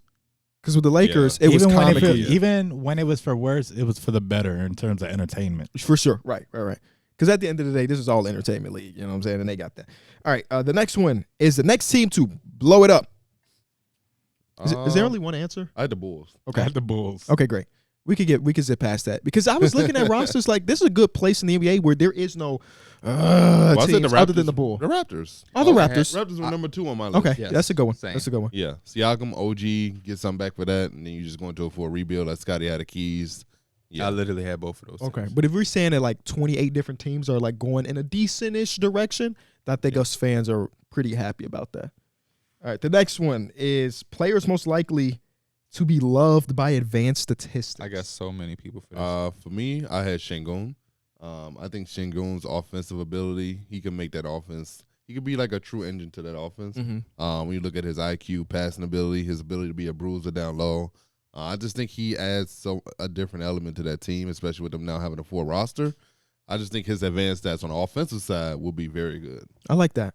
I kind of looked at it like defensive oriented because that's just always where my mind goes. But when it comes to I have a defensive guy on here too. my guy's Jaden McDaniels. Okay. I think Okay, that he already was decent on the advanced statistics, but I think this is a year where another year under his belt, he's more familiar with the NBA. I mean, last year he was clamping up some really, really good players. And I think that if he can stay consistent with his three-point shot, which we've seen it jump around throughout his small NBA career, if he could still be a plus three-point shooter and provide the defense that he has, he's a guy that you're going to look at and be like, damn, his defensive plus minus is crazy. You know, like he's one of those type of dudes. I put Dante DiVincenzo with that like defensive minded dude, does it all, and it's just like, especially with the Knicks, where I feel like he fits that grit and grind. His stats gonna look nice. You can't say grit and grind and Knicks in the same sense. Yeah, Well, with that, grind it out. yeah, grind it out, gritty. Christian Braun, for me, hmm just doesn't make too many mistakes, and not only that, he's always going to be on the floor with high level players, aka Jokic. So that's gonna boost him up significantly. Right. And I just think he don't make that many mistakes. Also have the Anthony Melton. I think the Anthony Melton on the Sixers is just a well-rounded guy who can play, off of people, defend really well. That's always going to project really nice. I got DeLon Wright as a backup. I have DeLon Wright on mine. Okay. As well. DeLon Wright's advanced stats last year was really nice. When And he because played, don't they were play decent. That many minutes, Yeah, exactly. small sample size. And then his badges in 2K real good. They are. For me, Darrick White too. I got Derek Darrick White. Yep. Chet. I think Chet will be a guy that next year. I know we don't have advanced stats to go off of because he didn't play his rookie year. But I think defensively, I think his stats will be very good, and especially when you look at the fact that he's going to be anchoring that defense, I think he can come in and be a very good rebounder for them. So I think Chet's defensive impact for that team will be very good. My last name, I want to throw a big in. I got Clint Capella. I think Clint Capella. You know what I mean? Just I don't know. catch, dunk, block. Random dude, Trey Lyle. I just feel like he just does a lot of things right on the court. Shout out to Trey Lyles, man. Because his ass so iffy defensively, that's why I was Also, 0 badges on 2K. Didn't Zero draft him the other badges, day bro. because he has 0 badges. I would have loved to draft the real, like what you think of him in real life. I would love to have him on my team, but Facts. 0 badges. Come on now. But you know who I drafted instead? Sasha Who got all these badges, ain't played one game yet. Yeah. But Had his about jump 6 shot's badges, smooth, right? too. He get real PT from me, even though he's not one of the worst overalls on the team. We talked about perimeter defense and all that. Loved when he was on the floor. Loved when he was on the floor. By the time he got on the floor, it was already a Loved 20-plus point Who's game. he guarding? Comes at the screen for Darius Garland. Yeah, it was tough. Bro, I had Gallinari out there. I swear he would balance his. He'll get in his stance, They'll be driving to the rim. He gonna balance his checkbook, see who called him there when he was out for lunch, and then he gonna start trying. Faster than gossip, quicker than gossip. The next one is which non-starter is going to have fans saying they deserve to start? I put Amin Thompson. Me too. Wow. Me too. I like that. Me I like too, that. Mike. I Okay, like we on that. the same. We on one accord. Me too. I put in Nyeka Okongwu. So that kind of goes against your Clint Capella thing Capella? from the last one. But in that set, you remember that same thing I referenced with Trae Young having like want to win a championship shit. Clint Capella said, "What are you looking forward to the most this season?" He's saying playing. And a lot of fans are like, damn, they got him behind Clint Capella so long that he just worried about his PT. Oh, Okongwu said that? Yeah. Damn. But I think we all agree that Okongwu's ceiling is really high. But we just like, can we put it together? Yeah. I had a Hawk player I had on this list too was Jalen Johnson. I could see them doing like Trey, DeJounte, Sadiq, Hunter, Clint, and fans just being like just loving Jalen Johnson because he's athletic, rangy, defensively. And then the last name I had was Josh Green. If he don't start for the Mavericks, Right. Yeah. So another team out. Do we know what the starting lineup is for the Spurs? No, No. I don't know. We can project. It's Trey rumored that Jones. they want to use Wemby at the 4, which And means that Zach Zach Collins at the Collins will 5. probably be at the 5. Because I was gonna say Jeremy Sohan. Yeah, I don't think that'll last long because I believe Jeremy's going to play himself into Yeah. the starting lineup. Facts. And they got that connection already. He got Wemby to dye his hair. Yeah, that was when he did that. I'm like, oh damn. Yeah. And he's anti-Lakers. So we rock with him. Yeah, he's just that guy that you need. He's Yeah, that. facts. he's If that- his on-court play ever catch up with the Twitter, bro, he's going to be a guy that everybody loves except for Laker Nation. Is he still tweeting regularly? Yes. Oh. Yes. About the Lakers almost exclusively. I remember he was It's doing it during the kinda playoffs. insane. I knew he was doing it during the playoffs, but I didn't know it continued. He's still tweeting Lakers. It's got to the point where it feels like a parody account, but it's him. I don't pay that shit no mind. You shouldn't. Because he's playing it to the 2% of Lakers fans that don't got shit to do. So he'll just talk. He'll just talk. Okay, the next one ends up being second-year player that would take the biggest jump. I had Shaden Sharp and Jeremy Sohan. I had Shaden, I had Jabari Smith Jr., and I also had that was just it. I had Jalen Duran. I had Jaden Ivey. So we Yes, all that's- across the board on this one. yeah. We all have some dudes. Jaden Ivey, the reason I put him is because I feel like he was robbed of what his rookie season could have been because he starts to be overtaxed as a primary ball handler. And that's not what they drafted him for. They drafted him to play with Cade. And having Cade on the court with him is going to open the game up so much more. If you look at his second half of the season, he was really good. But the problem was he turned the ball over way too much. Mm-hmm. And I'm assuming with the ball OC. being less in ball in OC, Ball in OC. the ball being less in his hands, he's going to be more effective and stuff. Why would you ever fucking name yourself that? I'm just out of control. Balling out of control. Balling out of control. Larry, what is you doing? I always bro? think of when off the What a Time to Be Alive when Future said I'm balling out of control. Oh, okay. Um, I'm balling out of control. this class is pretty solid. It's got a lot of variety. Well, It does. based on rookie season, it's got a lot of variety to it. I got Jalen Duran because Coach came out and said the battle for backup is Yeah, and then I just seen the and report, too. Bagley. So that means Duran Duran is is- starting yeah. like I was telling you. And Cade back, Ivy, like his job is going to be real simple. He starts, he plays with Cade. They obviously have a connection. We saw in Team USA scrimmages with the select team. He just give him minutes, and he's just gonna be a double machine, which he was last year. Didn't he break like the rookie record or something?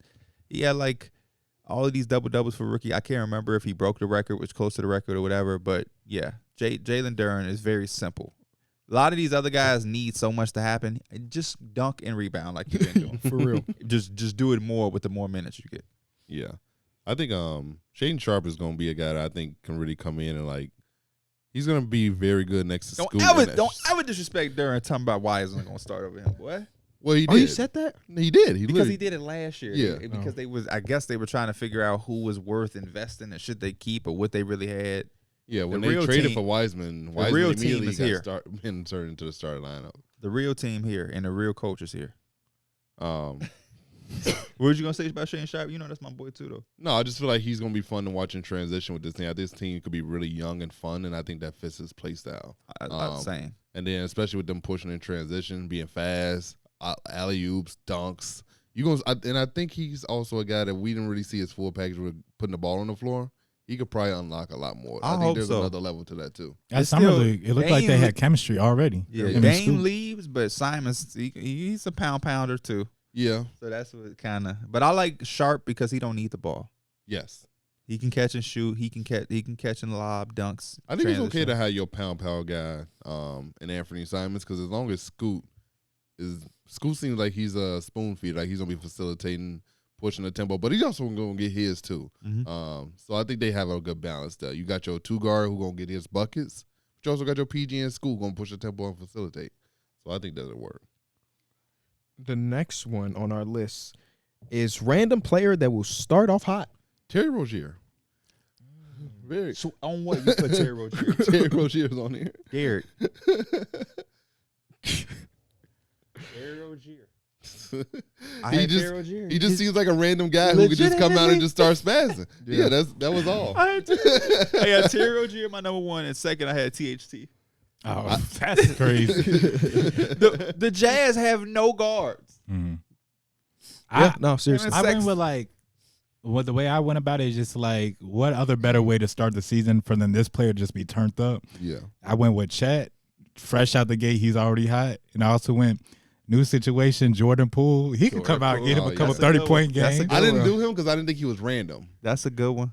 I didn't really know how to consider Jordan Poole I as random. can see what you mean, but Yeah. that's a good one though. Yeah. Yeah. But that's funny. Don't Terry Rozier. That's give a you that random vibe? name. Yeah. Terry Rozier just come out, start the year 39.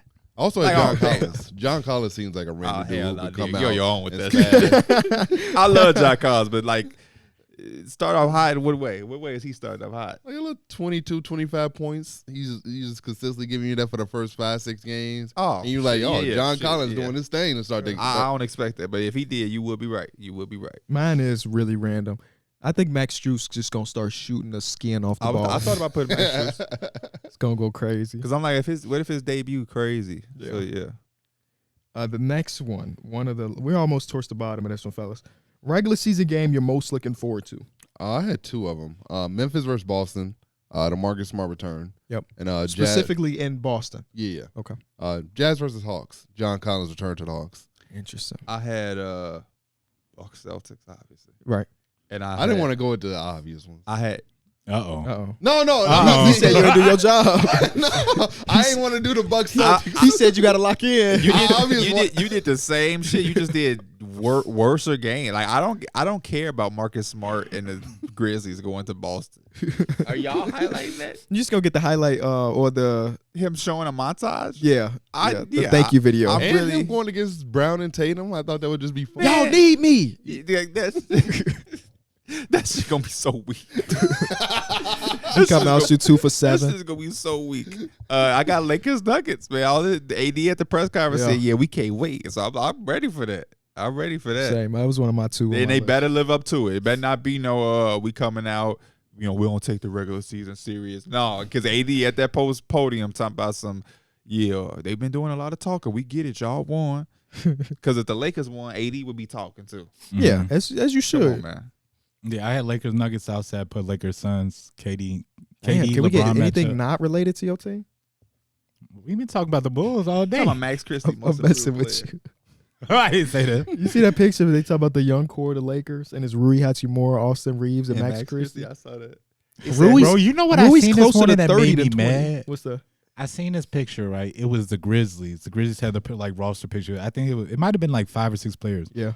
It was Ja Morant sitting down, Derrick Rose sitting down, and it had like Desmond Bain. Marcus Smart. You Yeah, I saw seen the that picture? yeah. And somebody was like, said some smart remark about like Derrick Rose sitting in that seat, like he don't belong on the team, like or something like that. Like it would have been better if Jaron sitting there or Marcus Smart. It's like, bro, they're going from height. They're going from height, bro. It's like, bro, that I just don't be getting it. Though. Derrick Rose said he not here to babysit. Which And I he thought- I should thought be. that He was too funny. grown. Funny as He hell. too I'm here to grown. push you. I'm not here Yeah. to babysit. I like that. My therapist said she was there to push us too yesterday. That's good.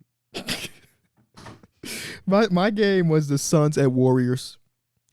No real reason other than I just want to see CCP. Chris Paul. And it's got the double connection because Kevin Durant with the Warriors. I just think it could be kind of cool. Aiden versus the Suns will be fun too. True. He might try to get Nurkic to work. Karen Horton Jokic, Aiden give him the work too. What if That was 4 years ago. what if Nurkic lock him up? Nurkic lock him up, boy, that'd be crazy. Especially if it's in Portland. That would be even crazy. Does Nurkic get a welcome back video? I don't know. I don't think he get a video. But I feel like they give it to everybody nowadays. So I think he might. It's gonna be him and Dame. It's gonna be highlights from that game. We had like 5 blocks, The 5 5 steals. Yeah. Because that's like the game. Yeah. We gave him a pink dime and a 2K. What if they show when he got hurt? No, bro. Can we go to the next? Most likely to create a viral off-court moment. This is hard for me. Yeah. I just put Karl Anthony Towns. I went with his teammate Anthony Edwards, just a Okay. character. I put Kyle Kuzma. I put Jordan Poole. So we all in the same I spot. put Russell Westbrook too. Yeah. And Like the I have fit. one more You person. think Russ will be more like a fit thing or like some personality? Like he. I just feel like he's gonna be personality type wise. And then I also put James Harden because he probably still could be in his shenanigans. Yeah. So he could do some just He literally goofy just off the had court. one where he was at a party and motherfucker was walking around with a sign saying Daryl Morey's a Darren liar. Moore's a liar. What? Yeah. That was real? Yeah. Yeah. Yeah, it was real. Yeah. That was so crazy because like why would he do that at a party? I gotta go with it. Non-All-Star acquisition that would make the biggest impact. I had Grant Williams with Dallas. I think him being in a much bigger role, his 3-and-D ability, I think is going to be able to shine more there. Bruce Brown, I think Bruce Brown going to Indiana. And then Grayson Allen. I think Grayson Allen, his defensive ability out there in Phoenix, I think will shine a little bit more just because on a night-to-night basis, he's probably going to guard the best perimeter offensive player. Mm-hmm. I had Obi Toppin for one, so Pacer teammate. I feel like he just works perfectly with Tyrese Halliburton, and then they just needed the size at that spot, so he's gonna have the minutes available. I also had Dennis Schroeder with Toronto. I feel like I don't know, it's just something new, and I feel like he's been hooping this summer, so he's already just like in his glow already, and he could provide a nice little spark for them. I also had he's in his And glow. with Germany, he was real good with Germany. Just coming off. Come on, man, he just won some gold. I had Bruce Brown. I had Max Strus and Dante DiVincenzo. Sasha Vezenkov is my pick. Because everybody in training camp, when they were asked about him, was saying he is the best shooter we've ever seen. No exaggeration. De'Aaron Fox said that. Kevin Herter They're said lying. The best shooter they ever seen. I'm telling you what they just said. got their ass torched by the greatest shooter they ever seen in 7 games. Facts. But even if they believe 1% of that, then he, watch the tape is crazy on bro. Because you know what It they is. say, when you good at something, you tell other people. But when you great at something, other people tell you. Yeah. That is crazy. Steph did just get him You was 50. old as fuck. Steph did just get him 50 in an elimination game. They throwing shots at dude. And we got the greatest shooter. All right. And the last one, under the radar players that you are buying stock in, and I put 3. Everybody provides I put 3. 3. I put 3. I got a rookie on here. Okay. Jaime Jaquez. You saw him do that dunk? Yes. Yeah. Oh, yeah, I the did 360? not expect that. Yeah, from I him did at not all. know he had that in his bag. I taught him that. Since I watched him at Summer League, I've been a firm believer. He's making an impact right out the gate for that Heat team. Who else? Christian Braun was a guy for me. Jaden Hardy with Dallas. And Jordan Hawkins with the Magic. I think Jordan Hawkins could really come in there and light that thing up. Jordan Hawkins played for the Pelicans. Pelicans, oh my God. My bad. I said, I was thinking of Josh Howard. John Collins. Jet Howard. Jet plays for Howard. the Best. Jet Howard. Josh Howard He is played for the fucking himself Mavericks. I put John Collins in a new situation. I'll take some stock in that. Also, Jalen Green. Like I said, I feel like the young players of the Rockets it's just a New Rocket, that's Jalen Green and not being on New- my grind. new team, new Jalen Green. Well, new teammates, new Jalen Green. And also, I put Kuzma. I know Jordan Poole got there, and it's like he gonna take the shot. I feel like Kuzma gonna get his still regardless. Yeah. What? That's And now it ain't no more Bradley Beal or Kristaps. It's just Jordan Poole. That's Kyle Kuzma too. I'm saying, yeah, I'm taking my 20 shots. Until bro. further notice, that's his. I'm team. taking my 20 Until shots. Bilal Coulibaly can do his thing in 6 years. I've said it all offseason. Nikhil Alexander-Walker, buying stock in Nikhil Alexander-Walker heavily. Oh yeah. Still not gonna be Shea, obviously. But the next guy was Peyton Watson. Okay. Only based off secondhand stories, everybody that has played a pickup run with Peyton Watson say that he is one of them ones. He just needs the opportunity. So I'm just gonna go with what they saying.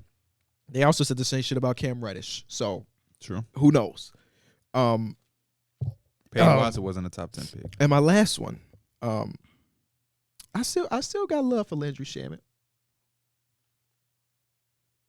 Okay. He's gonna get That's- traded again this season. That just got a lot of silence right there. Corey Kispert. Yes. Bye. Christian Braun. Bye. Javon Carter. Because I'm just not confident in them Bulls guards. I think he gives them a little bit of what they want at that position with defense, shooting, playing off of Zach and DeMar. Kobe White and the other guys, they lean too much on other things. Kobe White is so much offense. You say Caruso with spurts. I don't know why. So much defense. I got that vibe too, where it's like, why they just what's holding them back from just saying you're our starting guard? So I felt like something was there. This is gonna sound crazy, but in the context of this conversation, he is the guard version of Giannis. Who? Alex Caruso. Okay. In a sense that he goes so hard all the time that he burns himself out fast. You know how, remember Giannis? Yeah. Well, I guess not now Giannis, but Giannis used to be like, here's 30 minutes a game, and that's it. Because he's playing so damn hard that he can't play a Russell 37-minute game. Russell Westbrook. That's what Caruso is defensively. And because of that, he don't play 30 minutes. Okay. That's fine. And he I think also has the talent of Giannis. I he forgot just to be mention doing that. no. Second fight, I don't agree with the 25 minutes from Caruso. I know that's gonna be elite. It's You're be- going to win those 25 minutes. That's the impact defensively, at least. You telling- he was on my team. I know. Yeah. Him Who and was that right Javon there? Carter. Who was that right there? You Him know and- who that is? I was on Which him one? before he No, was a meme. I don't know either one of them. Right there. Y'all know who that is? No. Yeah. Oh. That's how many. No. That's dude from No, that's not. Seinfeld. That's Tommy? No, it's not. Wait, He what looks was you like him. about to say, though? Never mind. That's Hami? But he looks like him a little bit. Hami Hackes? Yeah.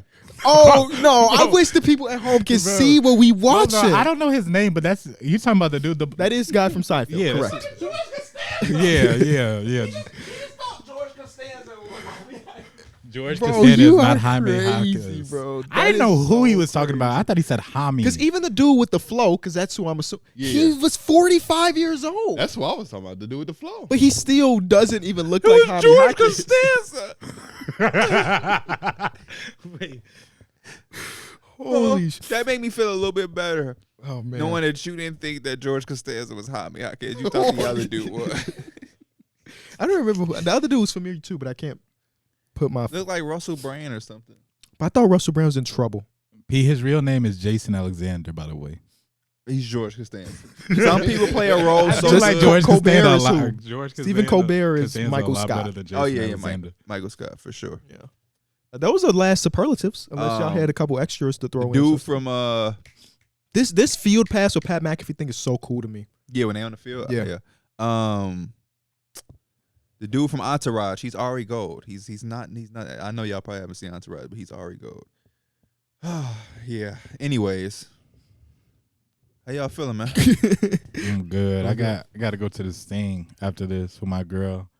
I don't know. So her dad does a lot of like cooking stuff or whatever, like grilling, and they have like one of those outings. Grill off? It's not a grill off, but it's just like one of them outings where everybody, like a bunch of vendors come out and they're selling their food type stuff. So I like the taste of Chicago. We're Something going to like the that. pumpkin patch today.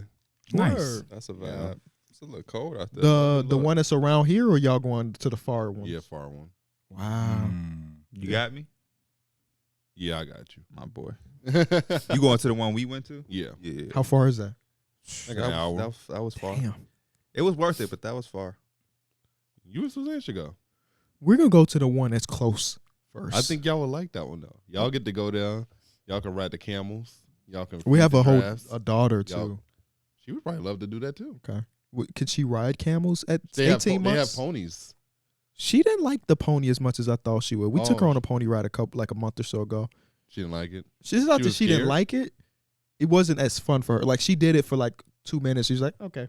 I'm Oh. over it, kinda. She was more worried about like there's other animals. There's a pig. There's a chicken. She just wanted to like look at animals. Yeah, they have a lot of stuff there for kids too. Like they have like the tire thing. Well, this and- place close also does pony rides on weekends. Oh, for real? Yeah, so I think Oh. we're gonna go to that one too. But it's that season. It's that season. To I think I just know be- which one you're talking about. Suzanne and Angie was talking about potentially wanting to go there too. Right. Me and Darrick had went some years ago, man. Hilarious thing ever. We go, we pick apples.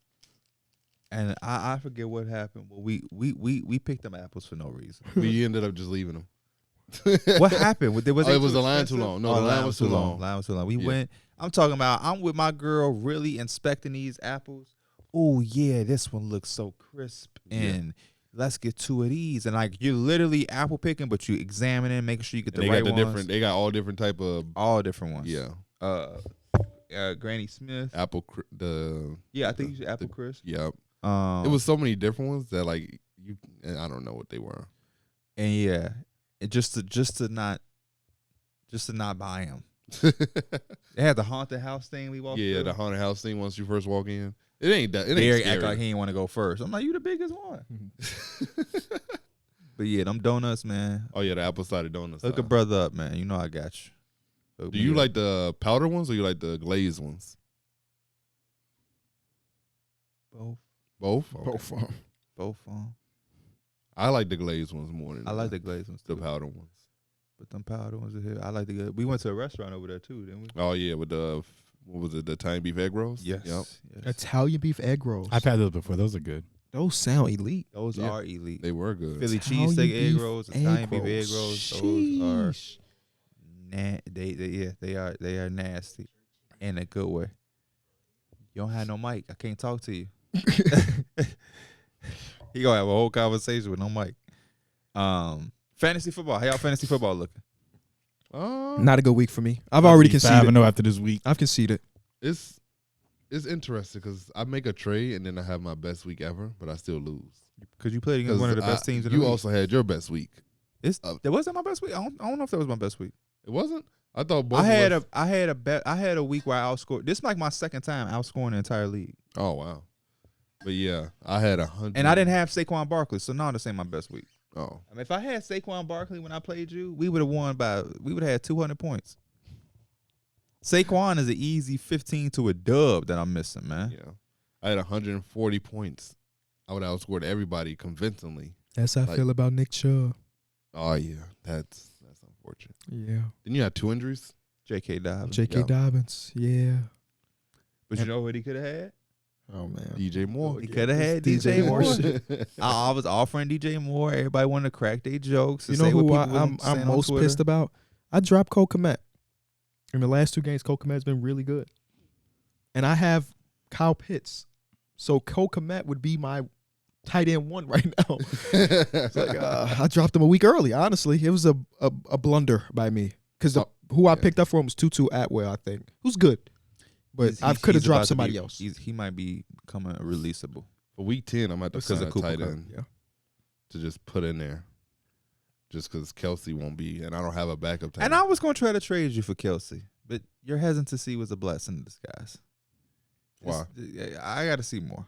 I got to make sure this Taylor Swift shit ain't distracting him. He's part of one of the reasons you lost. When me and you was playing, he was supposed to have an outbreak game, and he would have saved you. He had a very, Back, yeah. It was very like 9 minuscule points. game. Yeah, he was lower than what he was Hey, projected. He was I'd projected. be so happy with 9 points on my team, boy. He was projected to give him 13. Last week was like Oh, one of okay, my yeah. worst weeks, and I still won. Yeah, I can't wait to play against you. Can't wait to get you your first loss. Oh. Can't wait. Like I did in the playoffs. And remember in the Didn't playoffs, we y'all win was the talking about- championship? y'all, huh? Didn't we win the championship? Yeah, because Joe Burrow didn't play. Because DeMar Hamlin. Hey, I don't know, but on the Just history like whoever paper, on beat the me, history papers, whoever beat me in the opening week. Come on, man. My quarterback gave me 0. Are you really going to? Yeah, you technically they did win, but the shit they walk around like, yeah, we them dudes. No. I mean, I just found out I won like See, because 2 weeks ago. Because that I shit ain't, just found out. it ain't I hit won. on nothing. Because you know you ain't really win. So You like to earn, not Yeah, we got 2 undefeated teams left. Is Mike and then the Hurts Locker. Who was that? Mason. Mason. Yeah, those are the last 2 undefeated teams. 4-0. I tried to trade Tutu before Cooper Kupp came back, but nobody was biting. But P is slowly climbing back up. You He's said 2-2. 2-2? Yeah. As in, Tutu Atwell. oh, Right now, he's the 73rd ranked player in the entire league, so he's good. But he's about to man, be I'm 2-2 wide receiver with 3. the third highest scoring. But again, I should be 3-1 because all Aaron Rodgers had to do was suit up and play a full game, and we was going. But that's fine. I'll take them. Who was Pookie Nookie? Terrence, right? Because you traded him Puka Nacua. Oh, yep. Antonio Gibson gave me more than what he was supposed to.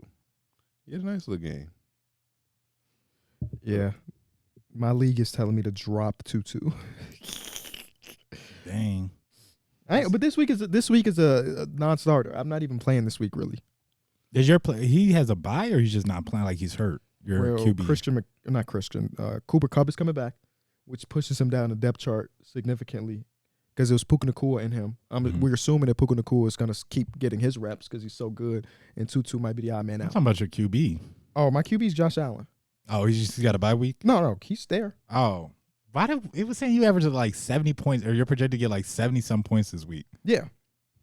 That's terrible. I said Amari Cooper I play KB next and week. Kenneth Walker. That's an easy W. All right, bitch. Let me see when I play Mike. I play Kyron after. Oh man, I'm finna go on a little streak. When do I play Mike? I want you to take us lightly. I play Mike week 9. Okay, bet. Week 9. Because I ain't got no buys next week. And I'm about to make a big trade. I hope. By the time I'm about to play, make a big trade in that league, bro. By the time I play you, Saquon gonna be 100% healthy. I'm not worried about Saquon. Okay. I think Kelsey gonna have a big game against Minnesota. What make you think that? He just needs Yes. I was gonna 'Cause he say, what needed make you think that? What you read the I little think script? they're 18th ranked in defending tight ends. DJ Moore was supposed to give me 10 points. He got me 45. When shit like that happen for me, I'm just unfuckwittable.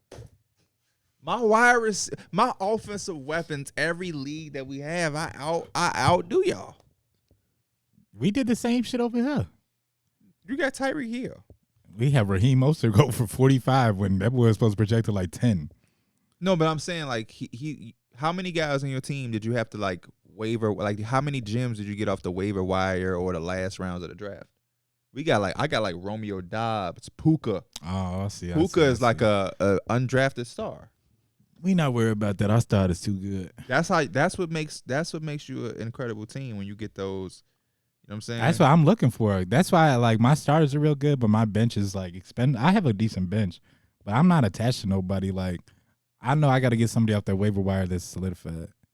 Yeah, see, you've been lacking. You even, in my opinion, you got Brock Purdy late. I mean, I just literally got it for the bye week. You got Brock Purdy late, man. You're not on top of your shit. I'm just fucking with you. Smalls just offered me a trade.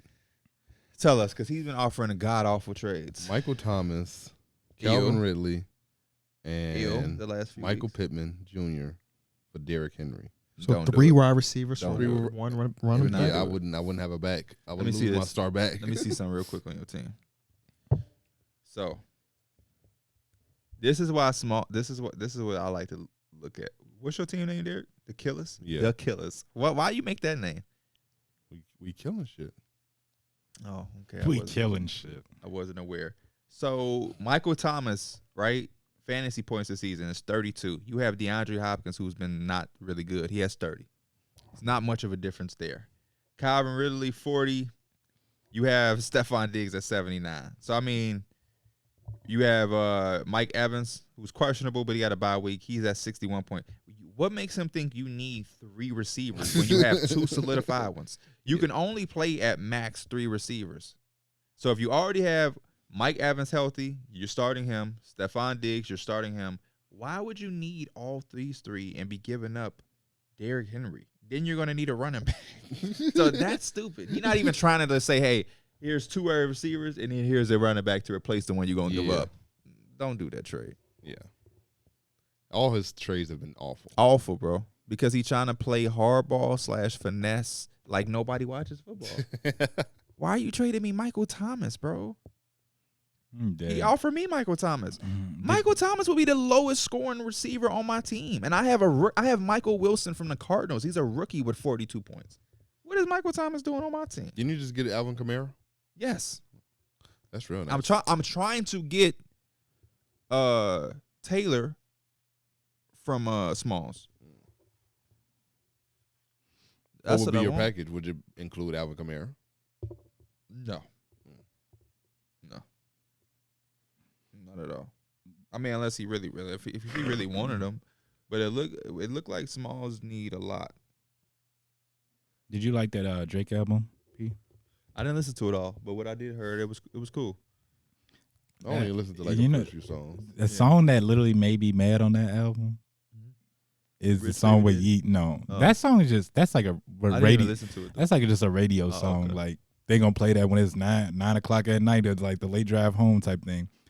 But the song with Yeet on there, it's Sounds too just much of a Yee song. it's just like I feel like Travis Scott is a similar thing. Sometimes like when you have like an artist that's like a featuring on it, you want them to compliment it. Not you don't just want it to have a song just to have a song with it. So it's Yeet You know? song featuring Drake that Drake put on. It's his album. it's literally a Yeet beat. I heard that song. Yeet on there, and it's just like Drake is on it too. I heard the song. It wasn't one of my favorites. You know what song that I really feel like they did their shit on? Like I like the compliment. Cole? No, the one with Chief Keef. I didn't. I didn't. I The one with I Chief haven't Keef. listened to that Listen one to the yet. one with Chief I only Keef. listened to the first. If there's 23 songs on the album, I Mhm. heard the first 10. Why is there 23 songs on the album? He said he done. Or not done. He done for a year. To be able to take a year off of work sounds so crazy. Just be like, Well, he's yeah. not necessarily gonna take a direct year. He's just not gonna make music. But I'm sure he's still gonna do some shows. He's still on tour. Oh yeah. But I mean, Well, I think his tour is coming to an end. Yeah, you he's ending know, in Toronto soon. a year off for them. Some artists think- been on a 4-year break. Yeah, Yeah. Frank a year Ocean. off for them is real. Is real. It's really nothing. reason. Yeah, it's nothing. I like Because like they music still make money. Yes, Like especially the- somebody like him. Yeah, yeah. The checks are still coming in. Regularly. He'll be in a Drewski skit or something. He'll still be active. I'm sure he'll be doing shit with his Nike shit. You know, the Nocta and all I that. underestimated that stuff. A lot of that stuff is actually pretty solid. The Nocta. Yeah. Yeah, it is. Yeah. Yeah. Got a sneaker deal and I ain't break a sweat. I like the Lil Yachty song on there too. The one where he's Yachty's been really nice recently. Then they just dropped a video for that. Cole Bennett shot the Mhm. video. It was like ain't ASAP should get really rocky. Yeah. Yeah. I like that song too. Drake performed at Yachty's concert recently. Like he showed up and did like a little. I think he did a song or two with the fans. Mm-hmm.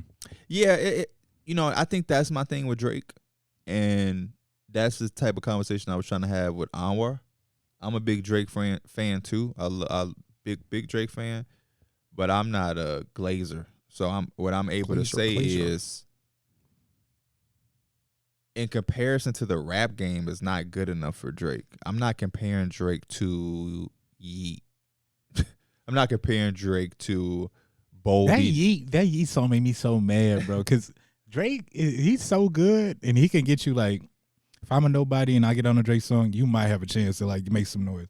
He's such a groupie, bro. Like if somebody's hot right now, he gonna be on the album. That's how I feel. With Sexy Red is on the album. Sexy Red. That's Red, such a man. groupie like feature on there. And that's why, as a Drake fan, these haven't been my favorites because I like when Drake was kind of doing the same thing, but it fit him. So The Weeknd was hot and new, and you could say he was being on some groupie shit using the Weeknd sound for Take Care, but it made sense and it kind of fit. It did. What song Drake is has- that? Crew Love? Crew Love. Crew Love and The Ride. Okay. Yeah. And there was other songs that The Weeknd helped and wrote on. Mhm. But it was just it was a time and a sound. I feel like the last Drake album that was like for me was Scorpion, because it had the two sides. He was talking the shit, then the other one was R&B. But yeah, this new Drake thing where like I'm gonna get a bunch of features. It's not really my shit, man. Did you like Her Lost?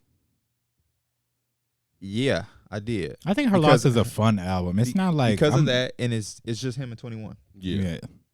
I went so I had And like Yachty. music playing on stream or whatever, and somebody's like, "Bro, I'm so tired of Drake and 21." I am too. They had the Knife Talk on the other album. Then they did the album together. Then 21 drop an album, Drake is Drake gonna is gonna be on Drake it, is yeah. gonna be on there. They're such a good combination though. Like when they? they are making music together, it is usually really good. I think Drake carried that shit, and it's gonna be. I think it would have been really good. Whether this is no shot at 21, that shit would have been good if when it was Future and Drake. You liked that shit a lot, didn't you? Yeah. Yeah. So if Drake does a fucking project with Chief Keef, that means you're probably like that one. Yeah, Drake did one with Lil Baby. That shit probably That going shit hard. probably But hard, that yeah. shit, And that's no indictment against 21. I think 21 is on an incredible run, but I prefer 21.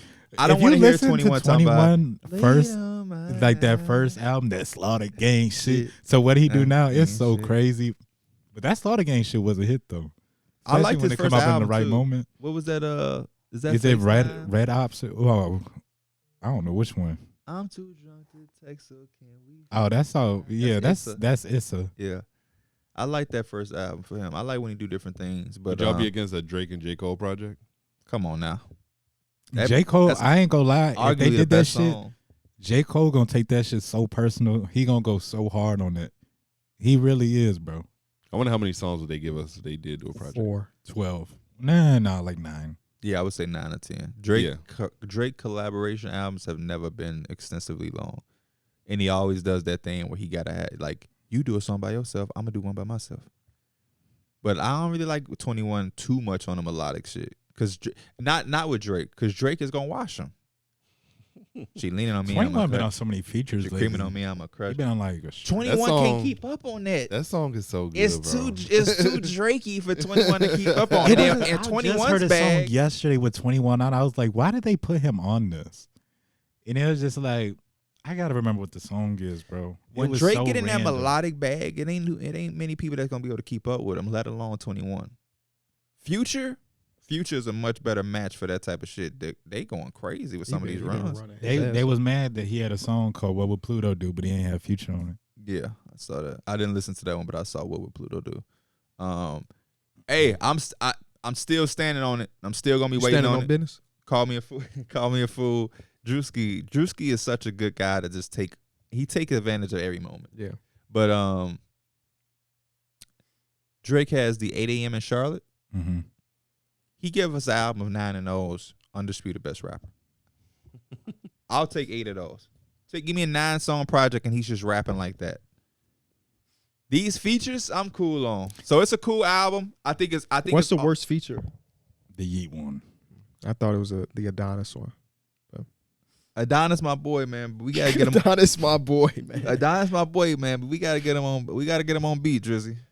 Gotta get him on beat. I didn't know. I just saw somebody like tweeted the genius of like his lyrics. Yeah, somebody had tweeted one also where it was like he took a shot at Rihanna. Yeah, because he kept saying anti, which was her album and brand was anti. Drake kept saying that. Oh, I thought you was talking about Adonis. No. Imagine Adonis beefing with Riri. Like, what did he say? He said the sex was average. Yeah, I was like, damn. Yeah, damn. That kind of just blew my mind. Wait, say it one more time. Her whole brand is like Drake sex. has one of his verses. It's the song. It's like I heard it because it was like the 6th song. It's something about alone at night or something. Yeah, I like that song. It's all right. What is this shit called? Or is that Fear of Heights that he said the song? It's either Fear of Night. Yeah, I think it's Fear of Heights. And he says he has a bunch of shit saying anti. I'm so anti. I think that was Rihanna's last album. Mm-hmm. But a couple bars before that, he said the sex was average, and so they're correlating it. And he said he had badder bitches. That's so sad. So they're correlating it to Rihanna. And then he came back with the other shit. I ain't Rocky. I ain't ASAP. This shit get really rocky. So they was just saying like this is all put together. He has some. The most disappointing thing he did on this album was the intro being Virginia Beach and not having shit to do with Pusha T. Because that's what Pusha T. He's scared. Don't title that shit Virginia Beach and you singing. He's scared. He's scared. Me and Darrick went on a date yesterday. Yeah, tell us. We went to see Dave Chappelle. It was real good though. You let him kiss you? No. Second date shit. Was it good though? Did y'all drive together? Did y'all meet? We took an Uber. Yeah. He came to my crib. We took an Uber. On a scale of 1 to 10, how funny was it? Solid 9, bro. Yeah. Really? Solid 9. My main gripe is he had 6 people open for him. Oh, wow. So the first 2 hours of the show was just like, it was fine, but it was hit or miss. It was Hannibal Buress was there. Oh. But the worst good. one. Yeah.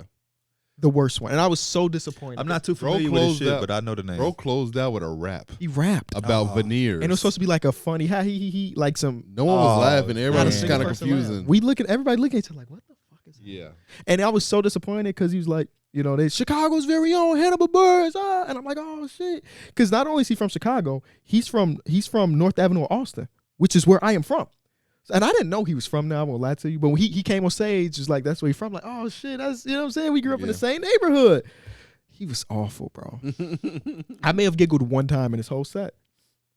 And it was, and one thing I can commend him on, it wasn't just jokes. He had, like, production. He's making jokes about 2 Chainz, and he played a clip of 2 Chainz. Like, it was, the idea was that the execution wasn't very great.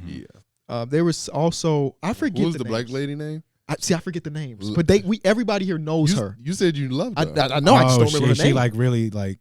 I would know her too if I seen her. 100%. I think I know what you're talking about. I'm already like she's some sort of L. It was she's like everywhere though, right? Lunel. Okay, yeah, I know what you're talking about. Yeah, I knew it started with an L. Lunel. She was funny. She was hilarious, bro. Oh hell yeah! She was in Cat Williams' thing from years ago, and she's everywhere, bro. Well, not everywhere, but she's great, bro. She came in late, like her music was playing or whatever, and she came out late, and she said, "I apologize. I was backstage getting high." She looked high as hell. She was high as hell, and she was like, "I didn't even hear my music come on. You know, I was supposed to come out." Damn, and they like that. The 2 people that, man, I forget names, bro. Darnell, from Chappelle Show. Yep. Ashley Larry. Yeah, I know what that is. Hilarious. He was. You talking about the one the last one right before Dave Chappelle? Yeah, he was great. He was great. He got the crowd like. It like refreshing the mood a little bit. So this means Chappelle. No. So who went first? Some other guy that I don't know his name. Didn't recognize him. Hannibal Buress. Hannibal Buress was like in the middle. So Chappelle knows who's the best. This is like when you do a rap concert. Darrick would probably open up going first. Yeah. You know what I'm saying? Man, rest in peace to Charlie Murphy. Rest in peace, Charlie Murphy. He would have been right up there if he was still alive. Rest in peace to Charlie Murphy. I did love that Dave Chappelle when he first came out that he was like, "We in the home of the GOAT." And then he was like, "I ain't talking about Michael Jordan. I'm talking about Bernie Mac." Yeah. And I was like, "That's love." Deion Cole. Rest in peace. This guy was hilarious too. Yeah, he Deion was. Cole, bro. Don't he do he was hilarious, don't he do bro. the Old Spice commercials now? Yeah. Bro, he had one joke. Because he came in, he was like, "I'm gonna tell y'all some jokes and I'm gonna get off stage." And he had his phone. He literally had it. He put his phone out his It was back like a pocket. bunch of one-liners, but it was hilarious. He said, "You ever be with your significant other and you see a bad bitch and you think to yourself, I should have been patient." I should have been patient." That shit was so. I just like, And then it was funny because he was like, "A lot of you motherfuckers can't laugh right now." hell Bro, no. he was hilarious. And then this is not safe for work. People at home. The end of his bit was like telling the women, touch on the penis. You know what I'm saying? Just go in the supermarket, touch on the penis. And he said, "God forbid you put your head down when you drive it. Have him adjust the steering wheel. He be driving all the way up here." That shit was so funny. And then Dave Chappelle came out, and Dave Chappelle's been a lot of controversy over the last couple of years. So I didn't know what the reception would be like. You know what I'm saying? This is the most, like, there was not a single seat that was empty. That's cool. The entire place. UC was full. And we were in the spot. We were on the floor. So these were tickets given to me by my dad. So we didn't have to pay anything. So shout out to Pops. We were on the floor, and the seats were so fucking little on the floor, bro. And I'm between Darrick and this other big dude. And I'm in that, like, you know how you sit, you try to come. I'm like this the whole 4-hour show because I don't have nervous. Huh? You looking shy nervous. I'm looking, I can't even like relax.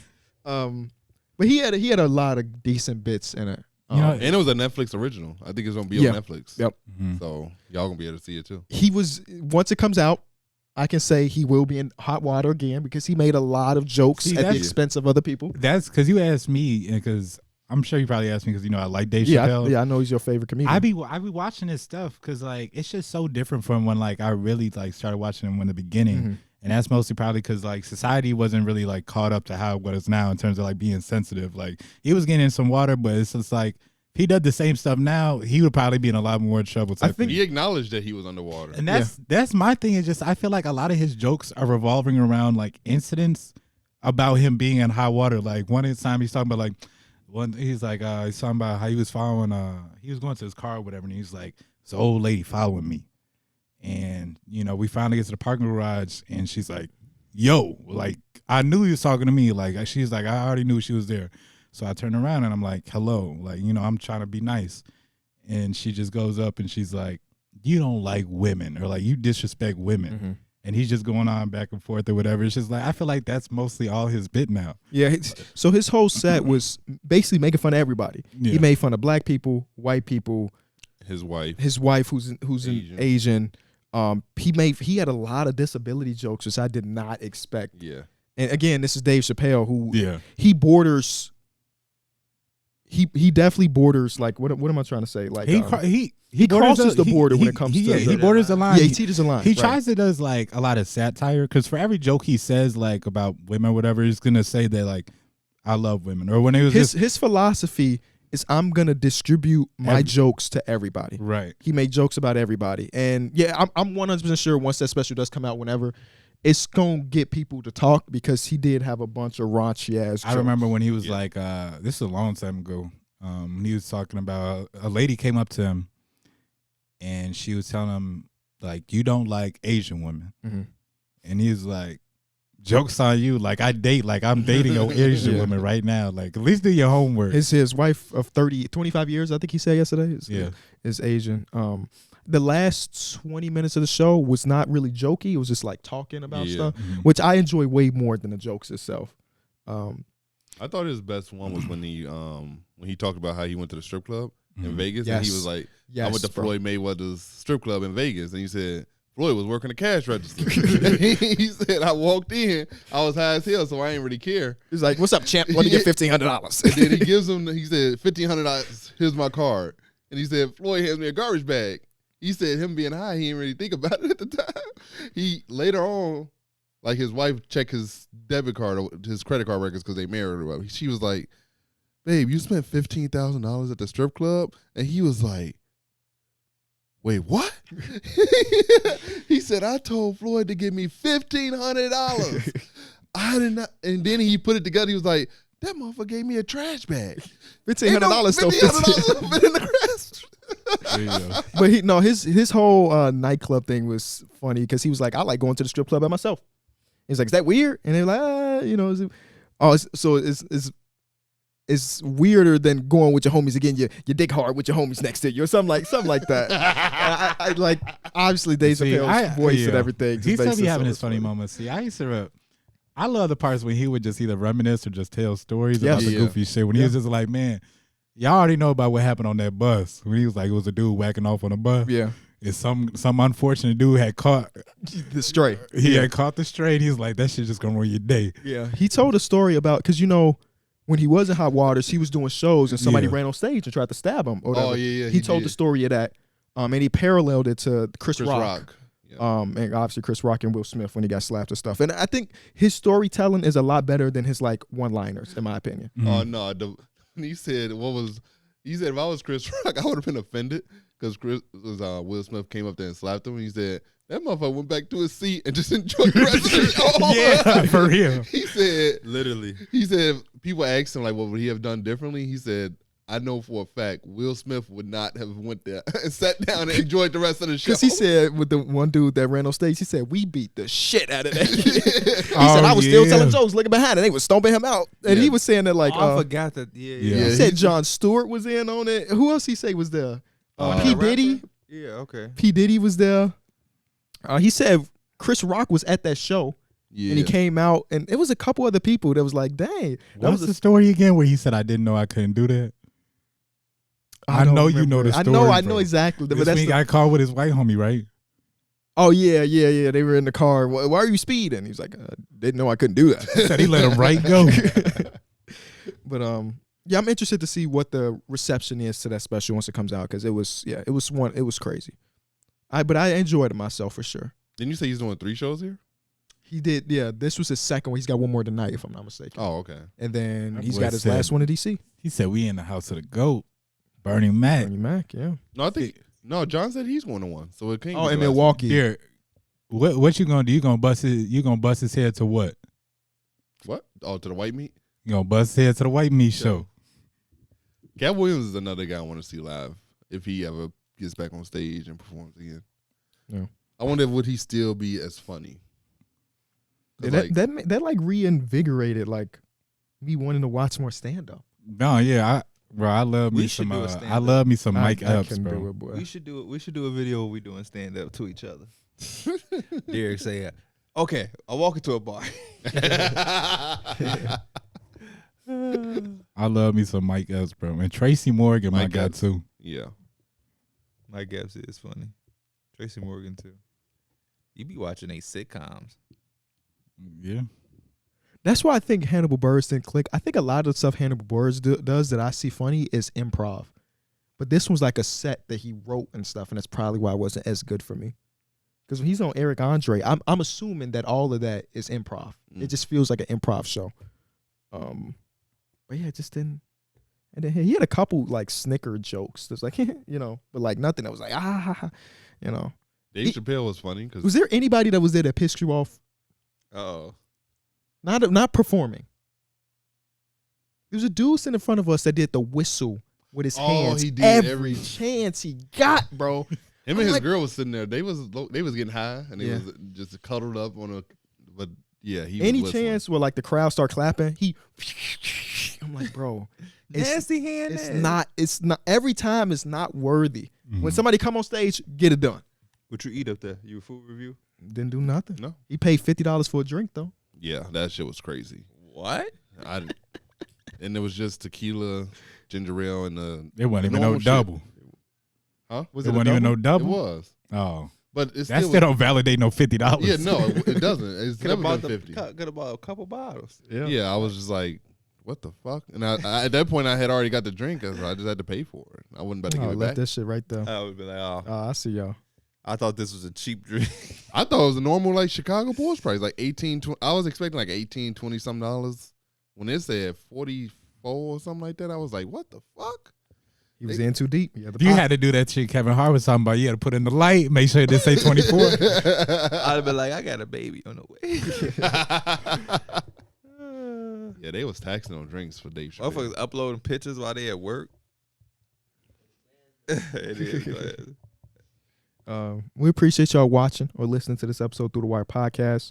We will be back on Tuesday with another episode, and maybe it's one of those tier ranking videos. We don't know. We got a lot of time to talk before the NBA season starts, so just keep tuning in, and we'll keep providing the content. We appreciate y'all, and we'll see y'all soon.